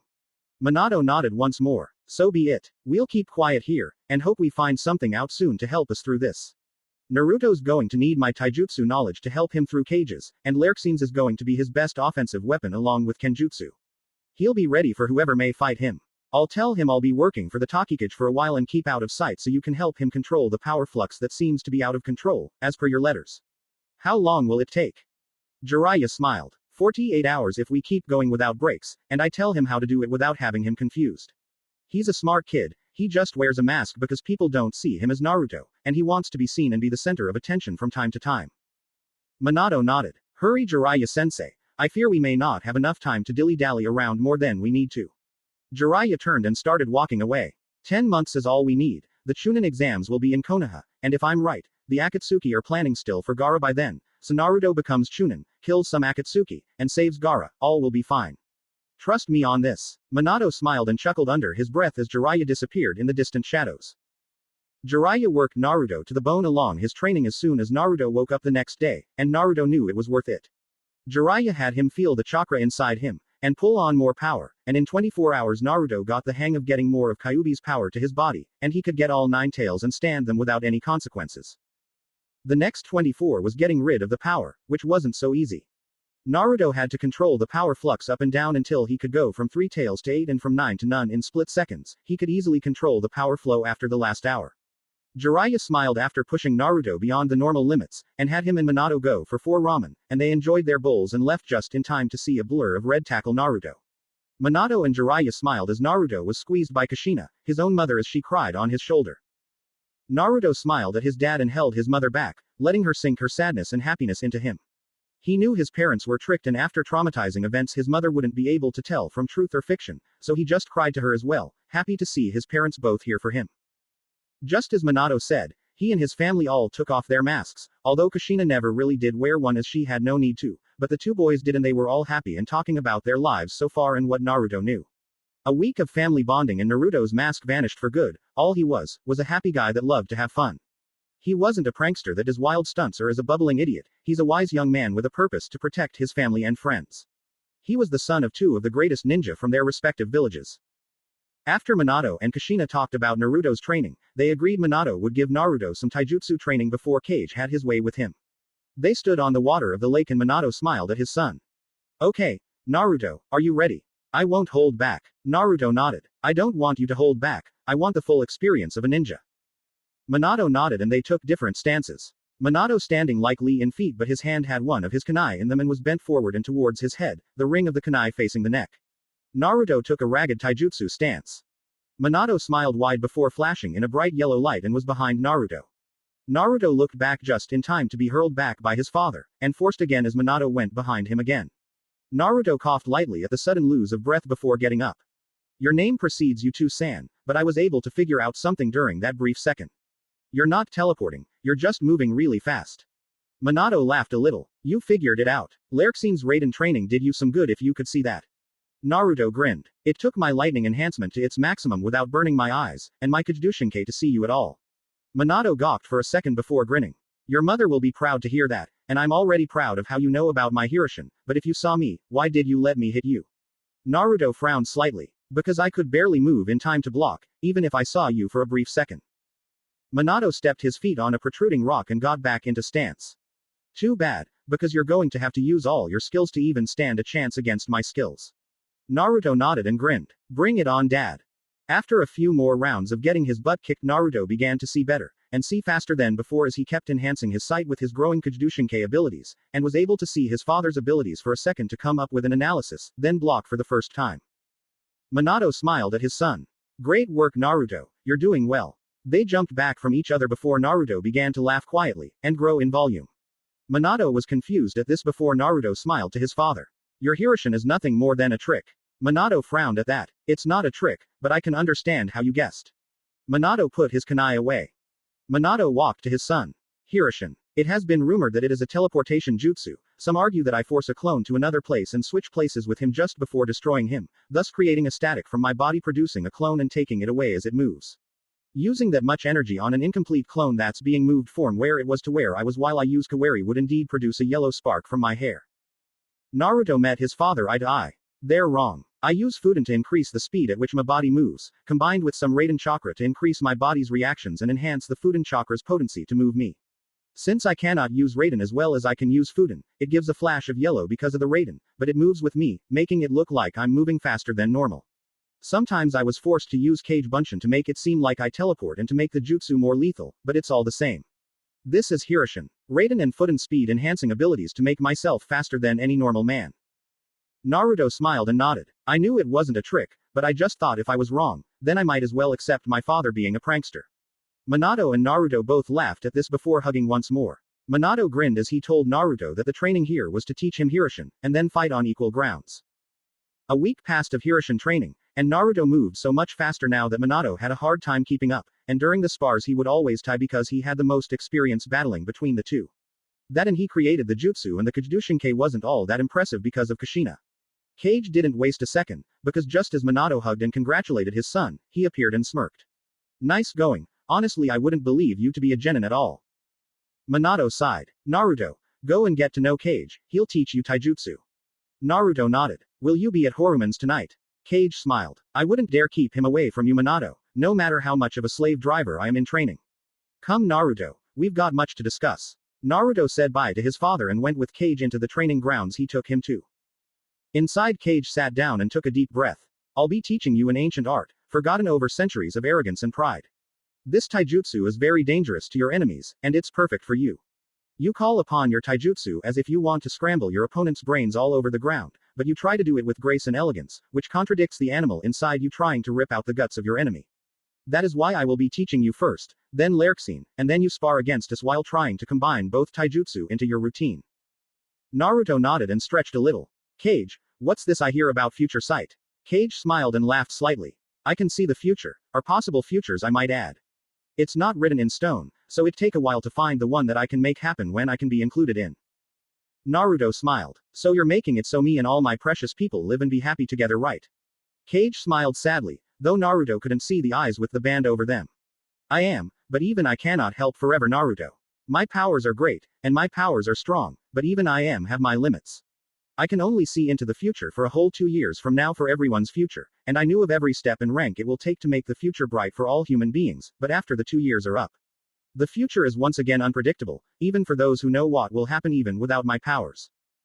Naruto walked up to Kage. I promise, even after your powers are lost, I will continue to see for you, and make the future bright for all. I promise Kage, your will shall be done regardless. Kage smiled brightly. Thank you Naruto. Shall we begin? Naruto grinned and agreed to begin. Kage got into stance, and Naruto saw it familiar. Kage smirked. Juken, used by the Hyuga family. Before Konoha was made, at the very beginning of the clan wars, the Hyuga were feared and respected by all. Their powers were kept on par with even the Senju clan, even the middle-ranked Hyuga could keep themselves alive against the elite Senju ancestors. Naruto knew Senju, the first and second Hokage's clan. Kage nodded, seeing as Naruto was following. They had great amounts of chakra, and their control was perfect beyond anyone else's at the time, and they still continued to have perfect control over their chakra, but over time they became arrogant and proud of their ways, and developed an even deadlier way, an even deadlier Juken style, something that would take less chakra to use, at the cost of speedy battles, and quick matches to become even more feared into history. Their chakra is low, but their control and new style make up for it. Naruto got into a rugged stance. So you want to show me how it used to work, and then teach me it? Kage nodded, grinning. You'll use this style of taijutsu in every movement, I guarantee it. Naruto grinned as well before they sparred. Even with his new Hiroshin, Kage blocked, dodged, and countered every blow sent against him, spinning sand turning, redirecting and standing unmovable as Naruto once tried to push him, but not even his strongest managed to move the great assistant Takikage. After a good spar and a good laugh in between talks, Naruto learned the katas of the style and using his Kage Bunshin managed to learn it within a month. Next was Lerxine, and of course the same with speed and power, but Lerxine wasn't able to be like Kage, and got hit a few times, but not so hard as Naruto didn't want to hurt her too bad. He did the same with her taijutsu, and in a month learned th second phase. 2 months though were required to use both at the very same time, and after battling both Kage and Lerxine at the same time at the end of his training, managed to obtain a dual taijutsu style of his own. He took a week to stay with his parents before his mother started her kenjutsu training. A week it took him before learning how he was supposed to hold and maneuver the sword, and then 4 months to complete his training on kenjutsu after his mother sent him off in the deepest most dangerous parts of the woods, where only Kage could get you out. A single month to rest and talk to others made him feel easy before he took a second month to refine his skills, and go against everyone that taught him at the very same time. He was Kage level, and even Kage had trouble with him now. A week before they left, Naruto was informed of another Jinchuriki, and went to see the girl in chains in the prison. Jiraiya and Minato went with him to see along with Bakiju and Kushina as well. They got to the cell and saw a blonde with cat-like blue gems for eyes, looking slightly feral from everything she had to go through the past week. Naruto smiled. Yugito ni, Nibi no Jinchuriki. It is a pleasure to meet another such as me. Bakiju bowed respectfully. And the same goes for me, Yugito-san. Yugito growled slightly, smelling their demons. Your weasel and your fox have done enough, I think. First the Kyuubi denies Nibi her love, and then the weasel mocks her. I don't feel very safe with you two. Naruto frowned. Kyuubi is gone, but the weasel does not command Bakiju. Bakiju is a person like you and me, and I have gained control over Kyuubi's powers as a Hanyu, so you cannot be angry at us for our demon's wrongdoings. Yugito looked slightly surprised at all that but was still mad, as her demon and her were combined in mental abilities. They thought the same, but were separate. You are still not known by me or Nibi, so we cannot trust you. Sorry to say you're going to have to deal with a mad Neko for a while. Naruto smiled. What would you say to getting to know us then? Get to know me and Bakiju and you're free. Yugito and Ni were now conflicted between two choices. Be stabbed again from betrayal for freedom, or stay to rot in a prison. Betrayal wasn't too likely, if Naruto was telling the truth, but it was still fresh in Nibi's mind how Kyuubi broke her heart. Naruto flinched to the left, and the chains on Yugito broke off, and she was free to move. Yugito just sat there for a moment before getting up, trying to look feral, and confused at the same time. I have not answered, yet you would free me at your risk. Naruto smiled. You're good, I would expect nothing more than the right decision. Your freedom, for getting to know who the containers are, and not the demons themselves. It's a fair deal, much to our risk, but much to your benefit. Why would I let you have so much benefit if I was going to betray you? You might kill me before you get to know me, but I will still gladly let you free for a few minutes of knowing who Yugito Ni is. Bakiju bowed in respect, and no matter how Yugito smelled the different emotions of the girl, nothing was shifty or deceitful about her, all of it was true. If Naruto-kun says it's okay, then I will follow his example all the way. It's how I feel anyway, hee. Yugito smiled at Naruto and before she could say something, the cage lifted open. Answer or not, cats are free creatures, keep one caged, and you break away everything at a good heart. Yugito smirked, but not in a feral, or battle-tactical manner, but in a way so she didn't give a laugh to that. You're a saint, Naruto, maybe too much of one, but cats are always loyal to those who respect and treat them right. Naruto nodded. I don't have to leave for a week for the final stage of my training, so we can all get to know each other better over something that you might like to eat. Yugito started to walk away, and as some people started to move, Naruto waved a hand at them to stop them. Yugito stopped. Is there a good fish joint in this place? Naruto and Minato smirked before they all were set in motion. A week of bonding between three Jinchurikis, Yugito became like a good sister figure to the two, and it was like Yugito was all cat to be honest. Sultry sweet, kind and caring, and still managing to keep her sanity in check even after her past was in horrible shambles. The last day of Taki for Naruto was a little lonely. Yugito and Lerxine were becoming great pals, his parents were talking with Kage and the Takikage, Jiraiya was trying to make arrangements for their visit to the Toad Mountain, he and the rest were just out but not anywhere near him. He walked through the training grounds to find Bakiju training hard, and walked up. Bakiju was training, having a small scythe out and twirling it as she stood in front of a training log. She was huffing, with scratches all over her scythe banged up around the blade, part of the handle bent in a very uneven angle. She wanted that promotion to Junin so bad she was willing to destroy her body before she quit working on her skills. Her black flower battle kimono was torn almost to shreds, barely giving her cover as she looked a lot less decent than most girls in her situation. She didn't want anything at the moment, not even a fixed kimono. She tried to go once more but before she could make her strike she felt too weak to continue, and fell face first. She panted heavily as she lay on the ground, trying to find her strength again. As she lay there she could feel grass, feel the cold wind along her face, and the smell of trees. She found it all magnificent, but at the same time, knew it wasn't real.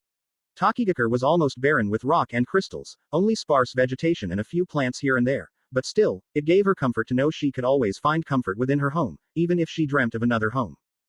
She thought she could lay there forever, but found herself hoisted up and laid against the log by a blonde-haired man, someone who she knew very well but has yet to see for at least 4 months, and smiled as she saw his smile. Naruto-kun, welcome back. Find your style I assume. Naruto grinned and nodded.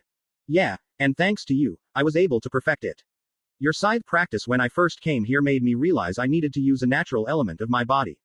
Bakiju blushed lightly. You're welcome Naruto-kun. She looked away lightly as she saw Naruto sitting down next to her. It's a little windy, maybe some of the fall managed to break up a bit today. And maybe I could find a way to give you a little training, find out how well you did. Naruto sighed as he relaxed, slightly leaning along her side, and more leaning on the log close to her. Nah, I'd rather relax here with you. Bakiju blushed more, trying to hide her face. Well, you could sleep in my lap. Naruto laughed softly. And let you have your way with me. Sorry Bakiju, but my first kiss will be with another girl. I promise you'll have the second one though. I mean, you will be with me alongside my first love. Bakiju nodded, smiling as she leaned into Naruto more. Who's the lucky girl though? You never did tell me her name, or even what she looked like. Naruto looked up at the shining crystals in the ceiling of the village. Well, she's a Hyuga. That means she has pale white eyes, as her bloodline is the Byakugan, and she's a little pale, but always red in the face. She has blue hair, and a huge jacket. Her name is Hinata-chan, and if you ever see her, make sure your niece. If you ruin her good nature, I won't forgive you.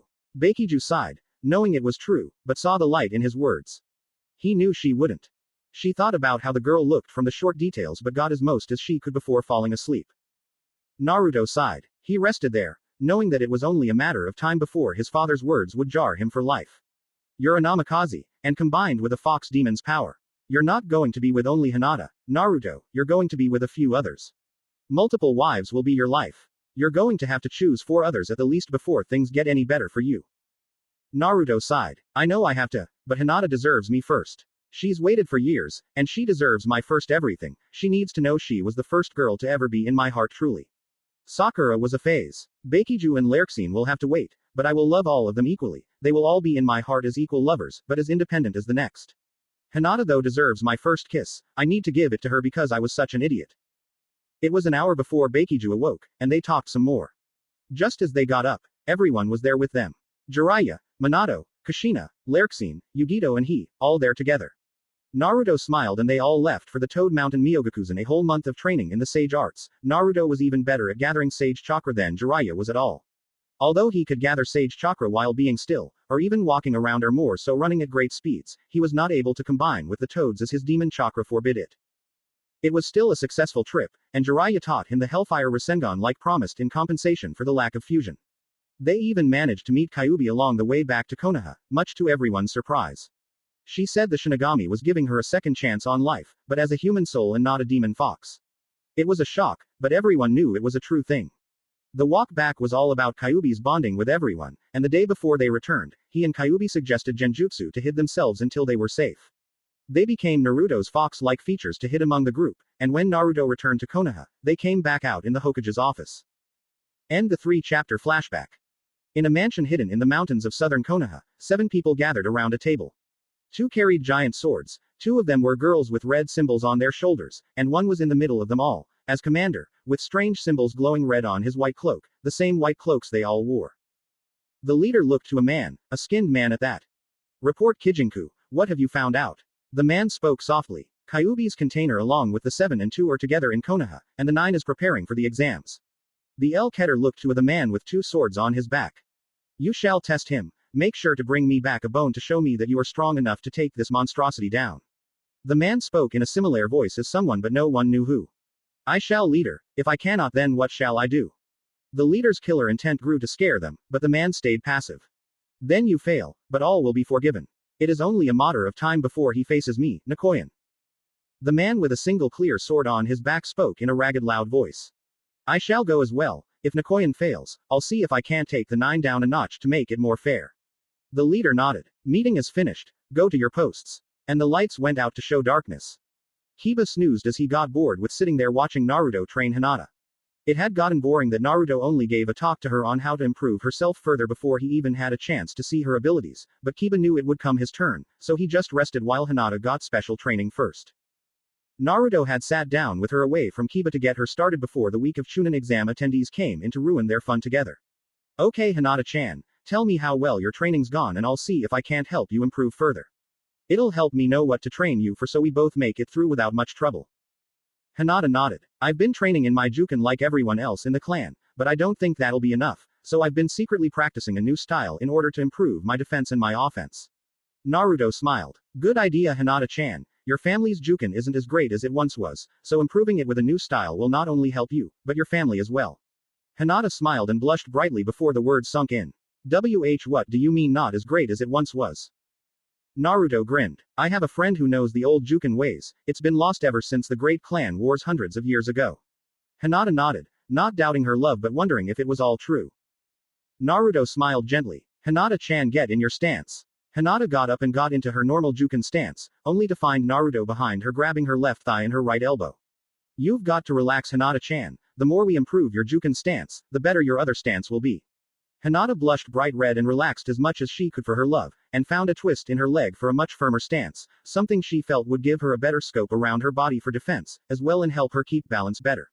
Her elbow bent upward and her hand blocked her frontal view of her right eye, but she had the left to seek out her enemy, and the new position gave her a better attack range to make her opponent suffer from chakra damage.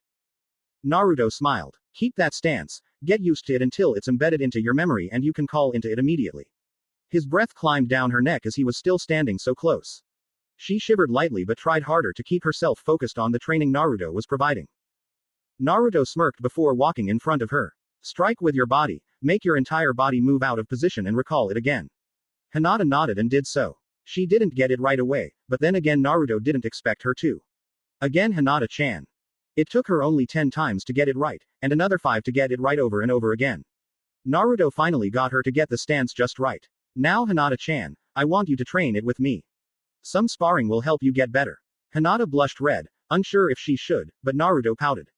Please Hinata-chan, I want to help you become stronger than you are now, which is pretty strong but not strong enough. Hinata smiled and nodded, filled with enough determination to show her love she could do it. Naruto got into his stance and they stood still. Hinata and Naruto kept still, trying to find the opportunity to attack, and Hinata found one as Naruto purposely got his foot out of stance. She rushed in and gave a quick and powerful palm thrust, only to be met with a side swing of his body and his arm hooking her leg and arm, flipping her in the air and down to the ground, softly but not too soft as he couldn't seem like he cares just yet. He needs her to show how she feels before he can give her what they both want. Hinata was on the ground with Naruto on top of her and holding her arm soft like, and pulling her up. Hinata blushed and fidgeted in her spot, trying to process what just happened while thinking how great his touch was top her body. Naruto nodded. That was a good attack Hinata-chan, but we'll need to work on that. You're way too forward with your strikes. Not only can someone unbalance and flip you like I just did, but also attack you without being hit themselves. Hinata nodded and stayed quiet. Naruto grinned. Now what's this other stance? We'll see if it was just the Juken taking your attacks away. Hinata nodded and got down on all fours, a leg bent beneath her body, her other reaching slightly back as to push her. Her arms out in front of her in a feral kind of stance, much like an attacking fox. Naruto stepped back and got into his stance. Give me all that you have Hinata-chan, don't hold back. Hinata blushed, but smiled as she got ready.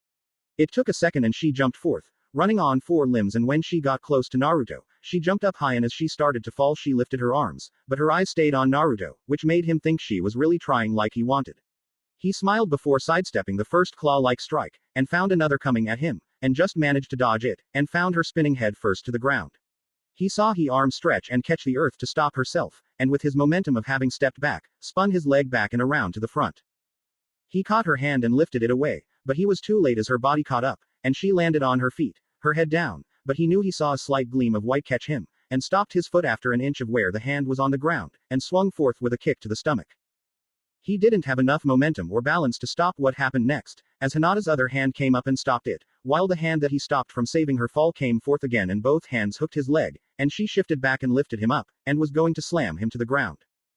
Naruto didn't take this lightly and rolled his body forward and landed on his shoulder blades and used his hands to slide him and his body ahead and used this to lift Hinata, who still had hold of his leg, and started throwing her, but she let go and spun in the air to land on her hands and feet back into stance. Naruto was amazed beyond recognition, and was very impressed by this development. He went up to a standing, shy and blushing red Hinata and gave her a hug. That was amazing Hinata-chan, no one short of Junin and up can stop my play fighting attacks. You're a really strong woman Hinata-chan. Hinata blushed even redder and unconsciously held Naruto back, burying her head into his shoulder to try to make her blush go away, and also to stop her fainting feeling. Naruto smiled and stopped the hug to look at her. Your new style is pretty amazing, but it needs some refining. What did you base it off of anyway? Hinata looked down still. Off of animals. Mostly the fox, seeing as I feel connected to them somehow. Naruto saw it wasn't really the whole truth. You can tell me the truth Hinata. How do you feel connected to the fox? Hinata looked into Naruto's eyes and melted on the spot, the soft love that shone in his gleaming sky blue eyes, the warm smile and understanding feel he had on her. It wasn't hard for her to see that he wanted to know what she knew. Hinata looked down again. I feel connected to the fox because of you Naruto-kun. You hold the Kyuubi after all, but you're still you and not the demon. I see this, and I have for a long time. Naruto hugged her once more. Thanks for telling me the truth, Hinata-chan, and I know you feel for me. Hinata's eyes grew wide, not expecting that at all. Naruto smiled. It took me going through this trip to figure it out, but I did. You're a fantastic kunoichi, and a great friend. But I love you, and I want to be with you. Hinata didn't take long to smile with confidence, and a second later. Faint cold. Naruto grinned nervously as he set her down near a tree. Great, now I have to wait for her to wake up, and then tell her again before she'll get enough confidence to not do this to me. Kiba set a hand on Naruto's shoulder. That'll take one more talk since she's gotten at least a smaller amount more confidence since you gone away. She's a great friend, and truthfully, before you went off I would have loved to give her a date, but she denied me, telling me why. Afterward I figured it wasn't a relationship I wanted, but a brotherhood I felt. Take care of her, huh? Naruto stood and gave Kiba a good slap on the shoulder. I'll take care of her, and my other girls. That made Kiba grow a little frustrated in a second and slam Naruto to the ground. Breaking her heart. Naruto stood, not faltering, and knew he deserved that. Kyuubi's power is so great, and as a fox Hanyu now, multiple mates are needed. It's not my decision, it's going to be my parents, the council, and the law. If I had my way I'd have only Hinata, but things won't stay that way. The only thing I can do is to try to patch things up while I can before things get out of control. Kiba growled slightly, his fists in a ball. Naruto looked down sadly. Hinata will always be number one in my heart, but the other girls I have picked are equal to me. Choosing one over another is not right, especially with more than one mate. As an Inuzuka, you should know this. Animals such as foxes and wolves and canine alike are all expected to hold more than one, and because of my Kekkei Genkai, plus being a fused Hanyu, everything will become a nightmare to me, so tying up some loose ends before it does will lessen the blow to me, you, Hinata, and everyone else involved with it. Kiba raised a fist but slowly put it back down, still mad though. Break her heart, and I break your skull. Naruto nodded, quickly giving Kiba a hug. Would never dream of it, Kiba. Kiba smiled, a little ticked off but found it in him to forgive the words. Naruto and Kiba let go and stood away from Hinata. Hinata's at least a low Junin leveled kunoichi, now I need to test you, and help you get a little stronger. Kiba nodded and got Akamaru close by. They sparred, and Kiba proved to be a high Chunin, but close enough to their needs in strength, and Naruto was proud of how his friends grew. Hinata most of all, seeing as her confidence was improved, and she even made sure she could make her father see her true potential and her skills. Kiba had grown even more than he had expected of a mutt, no offense to a friend of course, but still. Naruto let Kiba get going to see his sister for more training, but didn't move as he let a breeze pass, almost allowing the wind to beat on him with gentle fingers as opposed to using it for battles or for personal usage. Naruto smiled as he stared at the sky. Things will get worse for Konoha, but as long as I'm alive, Konoha will thrive for a while longer, before justice takes hold of us all. It took an hour before Hinata awoke, and Naruto was right there, smiling as she woke up and smiled at Naruto. Naruto-kun, how long was I asleep for? Naruto didn't look fazed, but wondered if she actually thought of earlier as real and not a dream. For 2 hours at least. Glad to see you awake. Hinata nodded and looked around. Where's Kiba? Naruto looked over. Went home. Training with me. He felt he needed better training in the Inuzuka arts and gone to talk to his sister. Hinata nodded and leaned up, hugging Naruto briefly before letting go and standing up with him. Hinata didn't waste a second of her standing when she pressed forward and gave Naruto a peck on the cheek, and blushed, looking down, and trying hard not to faint from her confidence rising. She knew it would take a while to get her confidence high enough to where she wasn't a fainting mess, but she knew she would try. Naruto smiled and laid a kiss on Hinata's cheek as well. You do know that earlier wasn't a dream then. Hinata nodded, blushing fully red, her body slightly shaking, trying to faint, but she didn't allow it. He hadn't given Hinata as much training, and Kiba wasn't really going to have much luck with his training, so he had to give him a little lesson to train more himself. He and Hinata got ready for round 2, and this time Naruto saw Hinata take out a scroll and release the 2 clawing weapons that were inside it. The claws were a little larger than his hands, and the claws were longer for better reach, and what he could see was a closed bottom on the fingers of them and a strap to keep them on the arm. Hinata had a very formidable weapon, it seemed. At the start, once again she jumped head first into it, but this time, Naruto had a very hard time dodging the longer reach of her new taijutsu. She struck first with a quick curving slash of her claws, and it nearly nicked Naruto as he went back. Hinata landed and forced her body forward, but low to the ground, and with a cage of claws she aimed from knee to toe. Naruto jumped up and spread his legs apart to dodge it, and succeeded just barely, and landed with enough time to turn around and launch back as Hinata had rolled just at the point he jumped up and turned, but because of her forced jump, she had to skid a foot before coming back at Naruto. Naruto had jumped back as she tried to get him, but she missed, and she tried once more as she got closer, but Naruto turned around, his back to her arm, and with his arm grabbed her shoulder and pulled her, and turned her slightly as he forced her into a headlock, one arm caught into it to stop any hits she would try. Sadly, it didn't work, and she managed to turn hard, and in a quick slip down, she kicked his legs out from under him, and he was incredibly surprised, and decided to up his power again, and land on his hands before pushing back, and his toes halt him and bring him back up in time for Hinata to come from above, sending a raging claw his way, and it glowed in dark blue before he seen her, and managed to get out of the way in time to get a small scratch on his cheek as he flew off. He huffed as he got far enough away, but he saw a different Hinata in that second. He saw her eyes glowing as if flaming, but her face contorted in a way that was incredibly animalistic, and at the same time, powerful and confident. He stopped though, and Hinata saw this and didn't look like a human fox warrior, but her old self. Naruto walked close and smiled. You were amazing, Hinata-chan, you even managed to hit me. Hinata saw the nick she gave him, and looked down sadly. Naruto held her chin to hold her head up and gave her a stern, loving look. I want you to hit me, it lets me know you're strong, and the same for you to see. If anything, if you're stronger, you can prove your father wrong about everything, and make him see you are strong enough for your entire clan. Hinata smiled, and every burst she managed to obtain from him, gave her more confidence in herself, and made her braver than ever. She leaned up and kissed him full on the lips, but for a brief moment, as she felt incredibly faint. Naruto was surprised, but smiled before kissing her again, this time letting it last longer for her, and she couldn't contain herself after her initial shock, and held onto him until moments later, she fainted in his arms from severe overload of passion.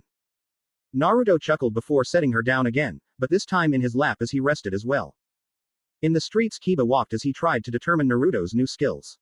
He knew Naruto well enough, but this was as creepy as it gets, seeing him beaten. And Kiba smelled his hesitation, as if holding back. He knew Naruto was, but wondered why, even with Hinata. If he's that strong holding back, then he's gotta be stronger than Madame Hokage. But that's impossible, isn't it? Even with Jiraiya training him non-stop, and even if Kyuubi's powers came into play, Naruto can't be that powerful. Can he? Kiba sighed before spotting the girl he and Hinata saw in Tenten's shop, talking with Tenten herself at a coffee place. Kiba walked in. Heya, good to see you again. Bakiju smiled as she and Tenten looked towards Kiba. Bakiju lowered her head for a second, as if to say the same. Give a dog a bone, he'll want the whole skeleton. They all laughed at that before Kiba sat down. So, you're from Taki, huh? Naruto been there? Bakiju nodded. For an entire year of training. In fact, he could have been there for a good month or two after a year, I can't exactly tell. Time with him moves fast sometimes. Kiba went back to what Naruto said. So you're with Naruto? Bakiju thought back to Naruto's warning. Not really, we're great pals and all, but still, can't hurt to love someone, right? Kiba caught that but nodded, seeing it really wasn't love for them both just yet. How wrong he was. Kiba got up after a minute of chatting. Well, I've got to go. I still can't believe how Naruto's so strong though. Bakiju grinned. He's not as strong as you think. He's way stronger. If he went full power on you, not even 3 cages can beat him. Tenten and Kiba both looked at her like she had 5 dragon heads dangerously disfigured on her shoulders. Bakiju grinned all the more. Don't worry, he can only have 5 tails today, he can only take on 2. Kiba fell on the floor and Tenten was gawking madly. Tenten finally spoke. He returned, and I seen he was incredibly strong when I tested him, but I didn't see everything. You may be right. Bakiju grinned still. Tenten had thought it all a dream, a gruesome nightmare actually, but found it was all real, and Naruto had used a decoy clone to take the hit for the blonde girl. Kiba got up and sighed. Naruto's going to be a handful during the exams then. Bakiju giggled. You the one who'll need help, you're the handful to protect. Kiba scoffed. I'm strong enough for my team, and that's saying something for a genin. Bakiju grinned and giggled some more. But think about this, some genin haven't made chunin for years, and had time to grow into junin level ninja all on their own just like you. Kiba didn't have a comeback, and Tenten was speechless for the moment. It took a second before Kiba sighed and went off. Whatever, though you're probably right. Still, whether Naruto's strong or weak, he's still my friend, and protecting your friends make you stronger. Bakiju nodded. Bye. Tenten giggled. Dog boy sure knows how to walk how with his tail between his legs. Anyway, mind if we train a bit? I'd like to see if you've got some skills with that scythe. Bakiju stood up and smirked. I'll show you how good I am with scythes. Tenten got up and they both disappeared to an abandoned rooftop. Tenten took out 2 scythes and ran the handle along her arm, the blades acting like hooks beside her arm. Bakiju appeared with her and got her new scythe out and laid the blade on the ground, the handle parallel with her body. Ready. Tenten got into her stance and nodded. Bakiju didn't waste a second and swung her scythe in front of her. The momentum of the heavy weapon and her kickstart made her a quick strike, one that Tenten didn't manage to dodge, but her block wasn't as good either as the weapon numbed her arm to where she couldn't use it effectively for a few seconds, her arm twitching slightly as Bakiju jumped back for a breath. 10-10 smiled. Not bad, but you've gotta do better than that. 10-10 rushed forward, her twitching arm reaching out with a swinging slice. Beikiju ducked. Swinging backwards in a circular swing, her weapon managed to form into and swung at 10-10's legs, only to find 10-10 jumping up and slashing with her other scythe, to find nothing to wound, as Beikiju used her scythe's momentum to stick it hard into the ground, and the force carried her away quickly. 10-10 landed and looked to see Beikiju forcing her scythe from high up to crush her, and had to use both of her scythe handles to block the forceful blow. It didn't work as well as she thought, the force was too huge and she was forced to her knee.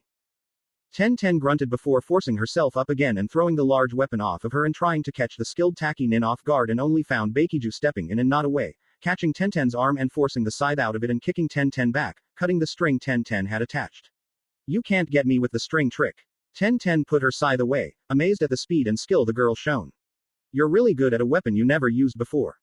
Beikiju put it on her back and threw the small scythe back at 10-10, who put it away with the other. Scythes are second nature. Besides, with my Fong Non I'm almost invincible with scythes. 10-10 didn't understand those words, but could only understand it must be a special martial art style. Lerxine appeared. That darn phoenix I will turn out to be your undoing, Beikiju, but I'm glad you're improving on the lost art. Your teacher would be proud. 10-10 looked at the new girl and saw the bode. Beikiju is a very strong kunoichi, I'm kind of wondering if she could give me a lesson or two. Lerxine grinned as Beikiju giggled. Well, truthfully, no lessons for you, because I'll be the first and last for my style, because if anyone gets a hand of a scythe in my style, evil could destroy us all. 10-10 nodded. I can respect that. Lerxine got behind Beikiju. I need to speak to Beikiju here for a moment. See you later. 10-10. Try not to take Beikiju's playing too seriously, K. Lerxine winked as she said that, and Beikiju blushed and turned around flushed at Lerxine. Lerxine. Don't talk about that. 10-10 stood there confused. Lerxine grinned before a shot of lightning took the two away. 10-10 looked shocked before shaking out of it. What was all that about? In another part of town, Shino was walking through with Kurenai, helping her with errands. His trench coat and hood covering him head to toe, his glasses covering most of his face now. They were walking through a secluded part of town, but a person or two managed to walk past every now and then. Shino's bugs picked up a fairly faint, but potent chakra signature, something he felt was friendly, but not about to just pass by. He looked ahead to see a man in a white cloak and black hair, with his headband over his eyes, start walking opposite of them. They passed, but his bugs screamed for him to stop and look at the new arrival to their route, and he did, turned in time to see him turned and looking at him, not with eyes, since they were covered, but his bugs told him it was him, those eyes were searching. Kurenai picked this up and looked at the man. Shino, you know this guy? Shino shook his head, staying passive. The man grinned for a moment, and Shino's bugs told him to stand still, before the man disappeared. Kurenai was confused and Shino even more. He couldn't sense the chakra, but his bugs told him it was nearby. Shino saw for only a moment, the man was slowly floating beside him before he felt his bugs panic, and his coat was cut in two places, but it looked and felt like only one. Shino turned around to see the man with his back turned, and his bugs flowed, trying to capture the man, only to find him disappearing from that spot and reappearing a foot back and to the left. The bugs followed only to have the same in the opposite direction. Shino tried once more but found the man disappearing and reappearing behind him and grabbing his shoulder. Time stood still, and Shino as well as they stood unmoving. Silence passed by before Kurenai stepped in and tried to kick the man from Shino, and as soon as the man dodged, Shino turned into his bugs. Kurenai smiled as she seen that. Bug clone.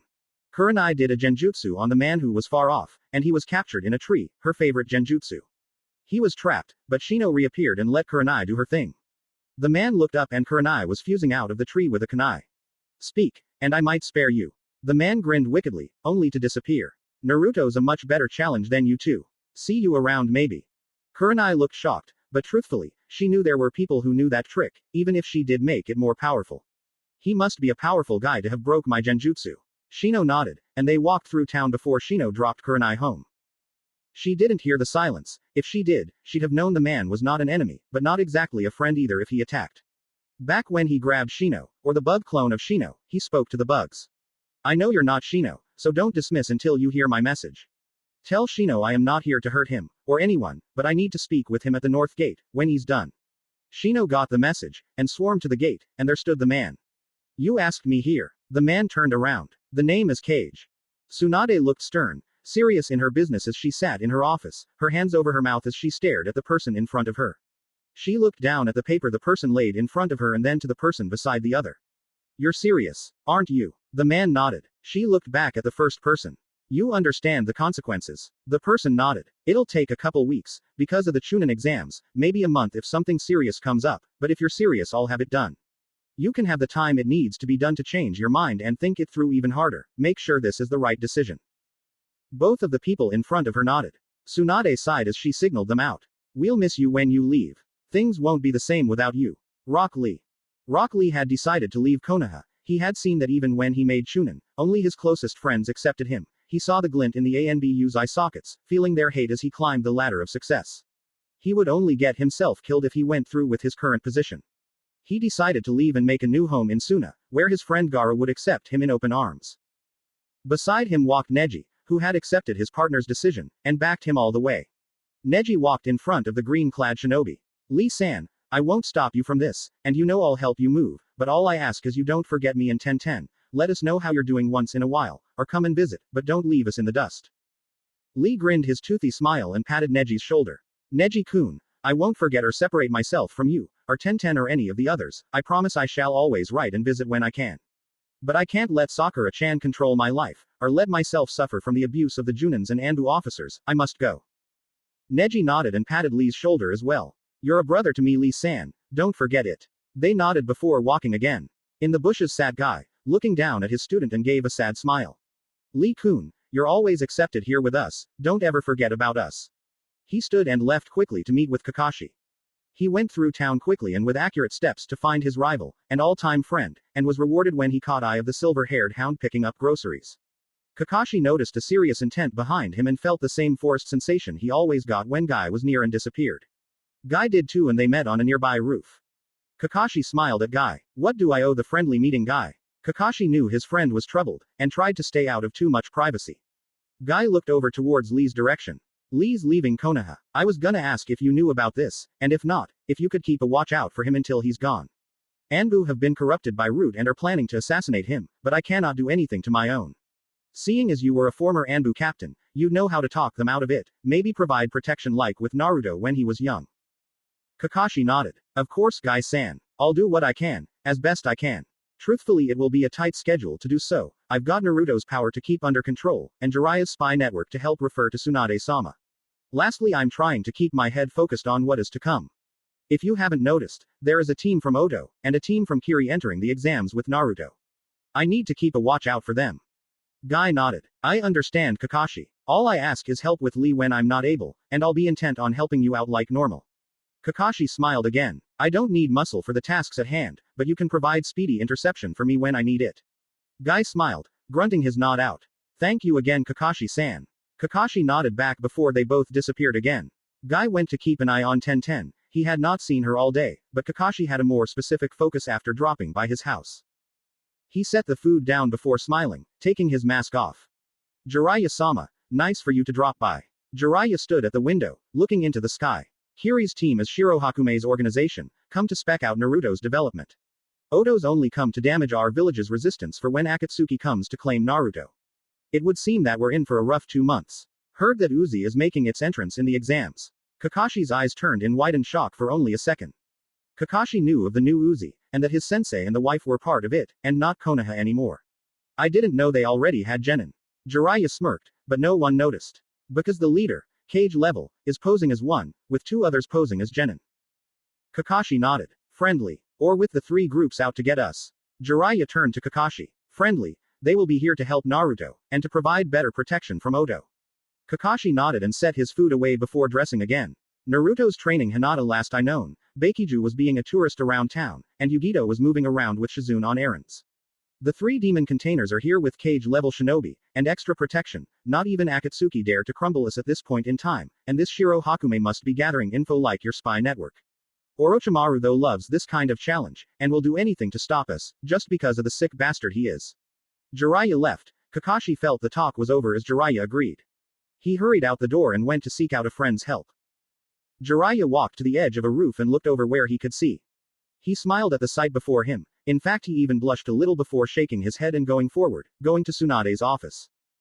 Where he seen was an alley, and in it was Shizune, panting against a way, sweaty and tired. She moaned out as she slid down, her dress barely covering herself with Yugito in front of her, smirking at the sight before her and rubbed her neck where a red mark was seen. Shizune smiled. That was a good run. You've got a lot of stamina for running around the village like a maze. Yugito rubbed the spot more. Well, you're no joke. Even after I tripped and hit the carts, you came back to help me up and kept running. Shizune gulped, panting still. How come all you demon containers have the endurance you do? Yugito slid down as well, smiling as she sighed in content. We have to be able to fight, to protect ourselves. Sometimes our demons heal us, sometimes the demons help our stamina in order to keep them alive longer, like our entire lives. They don't stop there, but you get the point. Shizune fixed her dress and tried to regain her breath, waiting for herself to recompose and be able to get back up. Yugito smirked. You know, you have a really sexy body, Shizune. They may be small, but they're very perky. Yugito giggled when she saw Shizune blush bright red and cover herself even more. Shizune smiled, looking down in a furious blush. You're not too shabby either, you lesbian cat in heat. Yugito grinned lustfully. Maybe I should show you how much in heat I can be. Shizune sighed, having her breath back. Later maybe, seeing as Tsunade and you have kissed, I can't wait for you and her to start so I may join in. Yugito grinned. With Kyuubi maybe, seeing as she wants some of that big bosom.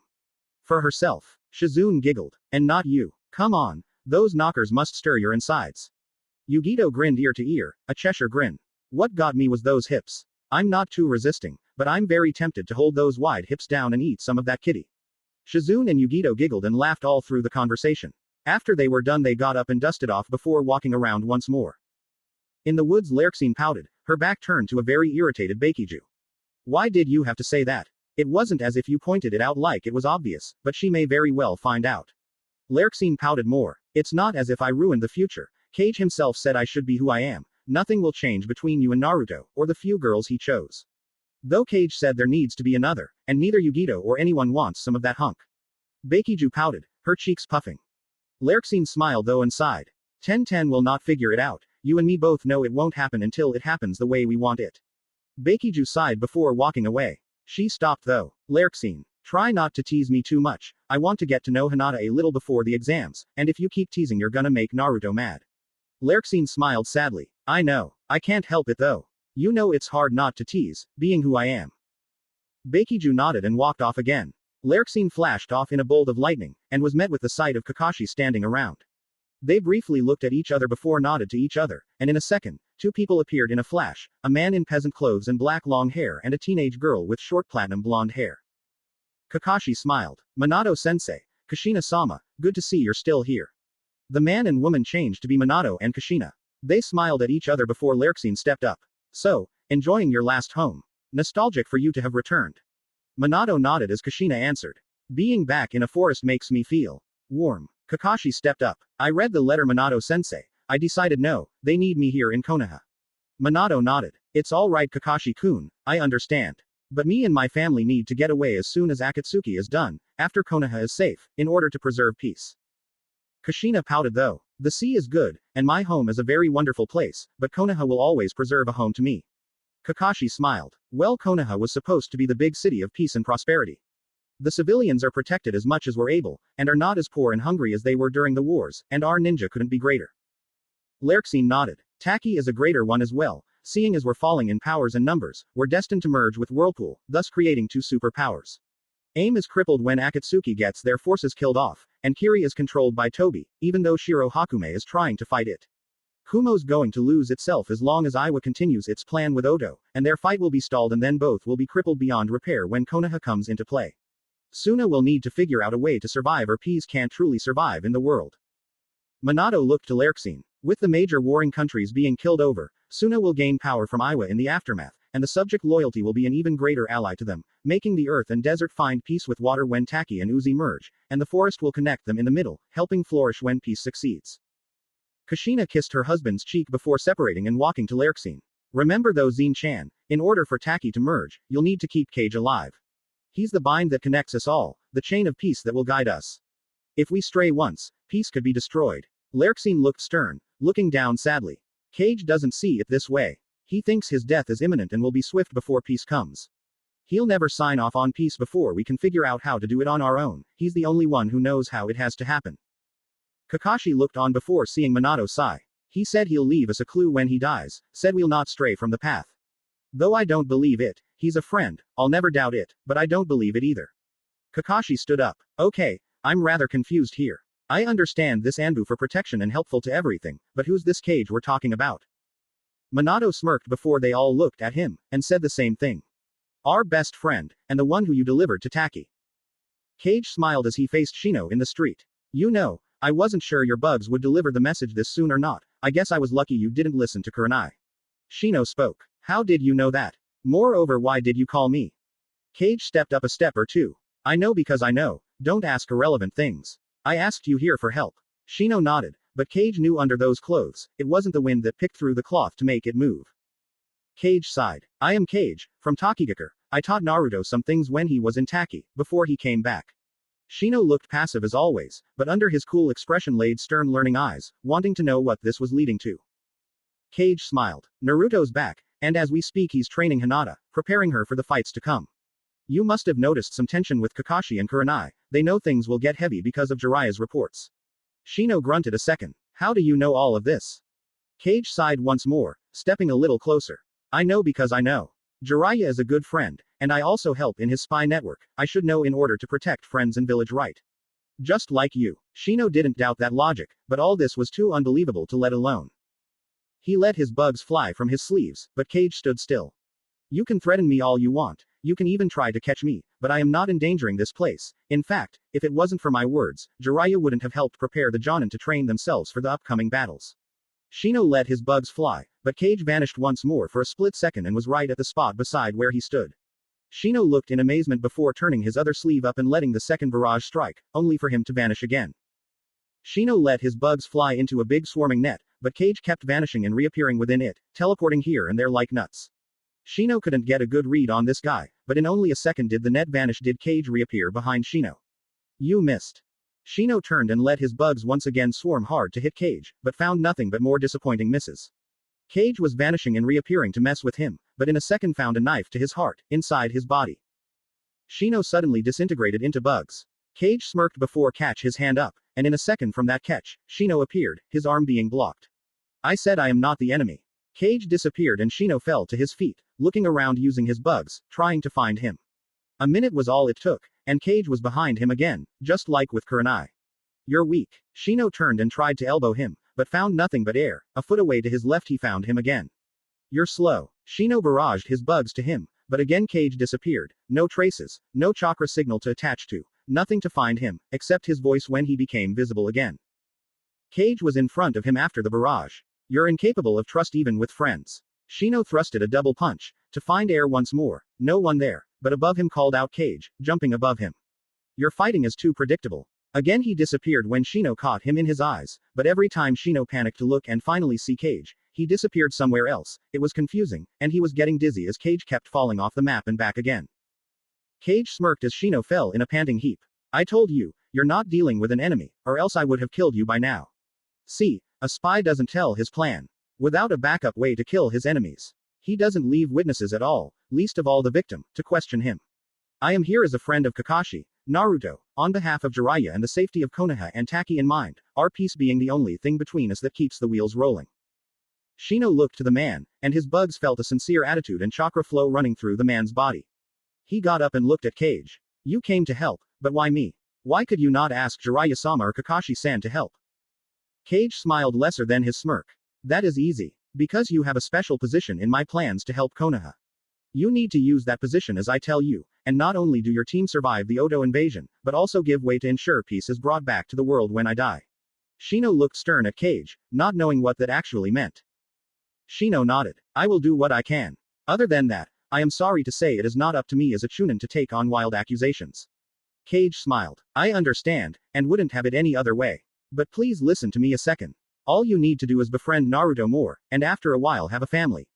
Other than those two in training, you'll be within what everyone wants in the future, and that will become a greater thing for all seeing as I need to die during the invasion with the Chunin exams. Shino didn't show emotion, like he normally did, but inside he was curious, and in a little sympathetic mood. So, just do what I would normally. Nothing more. Cage smirked. You've got it, unless you know a way to use your powers to help before the invasion. Shino was still, calm, all under and over his outside and inside expressions, but still, a stir probed its way into his mind. What can I do to help then? He comes to me for help, and tells me I need to keep a course, and he expects me to do that just because I'm told. Cage disappeared, and was behind Shino, who stayed still. See you next time, bug boy. And once again he was gone, for good this time. Shino stayed in the wind, allowing his thoughts to pass before walking back, wanting to check something out. Kakashi was stunned as he looked to them all. No way. I only visited Taki once, and that was when Sarutobi Senpai had ordered me to take a Hyuga kid there. I was under the impression he either died, or he came back without me knowing before the massacre and got killed then. Lerxine laughed long and hard. Kage Hikaido, the name he had adopted after severe trauma from his growing Kekkei Genkai, when he suddenly gained the Sharingan. I can't track any other records of my captainhood from Anbu, but all I know before then was a Hyuga kid was brought here and no other records show what he had done prior to his 13th birthday, and after suddenly he had a rather unusual Kekkei Genkai, a blue Sharingan eye. Kakashi didn't understand it, but all he can recall was a Hyuga kid that was with the Uchiha family at the time was in need of transfer, and he escorted him to Taki, and not long after an ironclad peace treaty had shown up, and suddenly more supplies were coming and more missions as well to Konoha from Taki for uncalled and non-confirmed reports of one influential kid who was the personal advisor and assistant Taki Cage, but the only name given to him was Kage Hikaido. Kakashi sternly looked at Lerxine. And what is the purpose of telling me this? I don't recall anything, and even if this guy was the one I escorted to Taki, there's still this character to tell for why he's here. Minato sighed and Kushina smiled. Because Cage told him to come here, seeing as it would help us during the Odo invasion. Kakashi relaxed a little. Well, even when there's all this help, Odo has become stronger during this break as did Naruto. What makes you think all of this will be efficient? Lerxine smirked. Taki is known for its exceptional Anbu force, and he is known to be able to defeat Cages without even lifting a finger. Kakashi looked a little surprised. That guy may be strong, but why is this all here? The overkill would be destructive. Lerxine and Kushina shook their heads as Minato answered. Not true. He can make the enemies drop dead without destroying anything, but only at a certain range, and it forces all his chakra out of him. He can't get any more. We basically take down half the forces without destroying the village, and the rest should be easy with all the other powers in the village. Kakashi sighed and rubbed his head. Well then, I guess I'll train. We all need to keep skilled. I'll see you at the exams. Kakashi disappeared and Lerxine nodded at Kushina's look, and was gone. Minato and Kushina looked at each other and smiled, holding each other and making out once more, showing love in the open.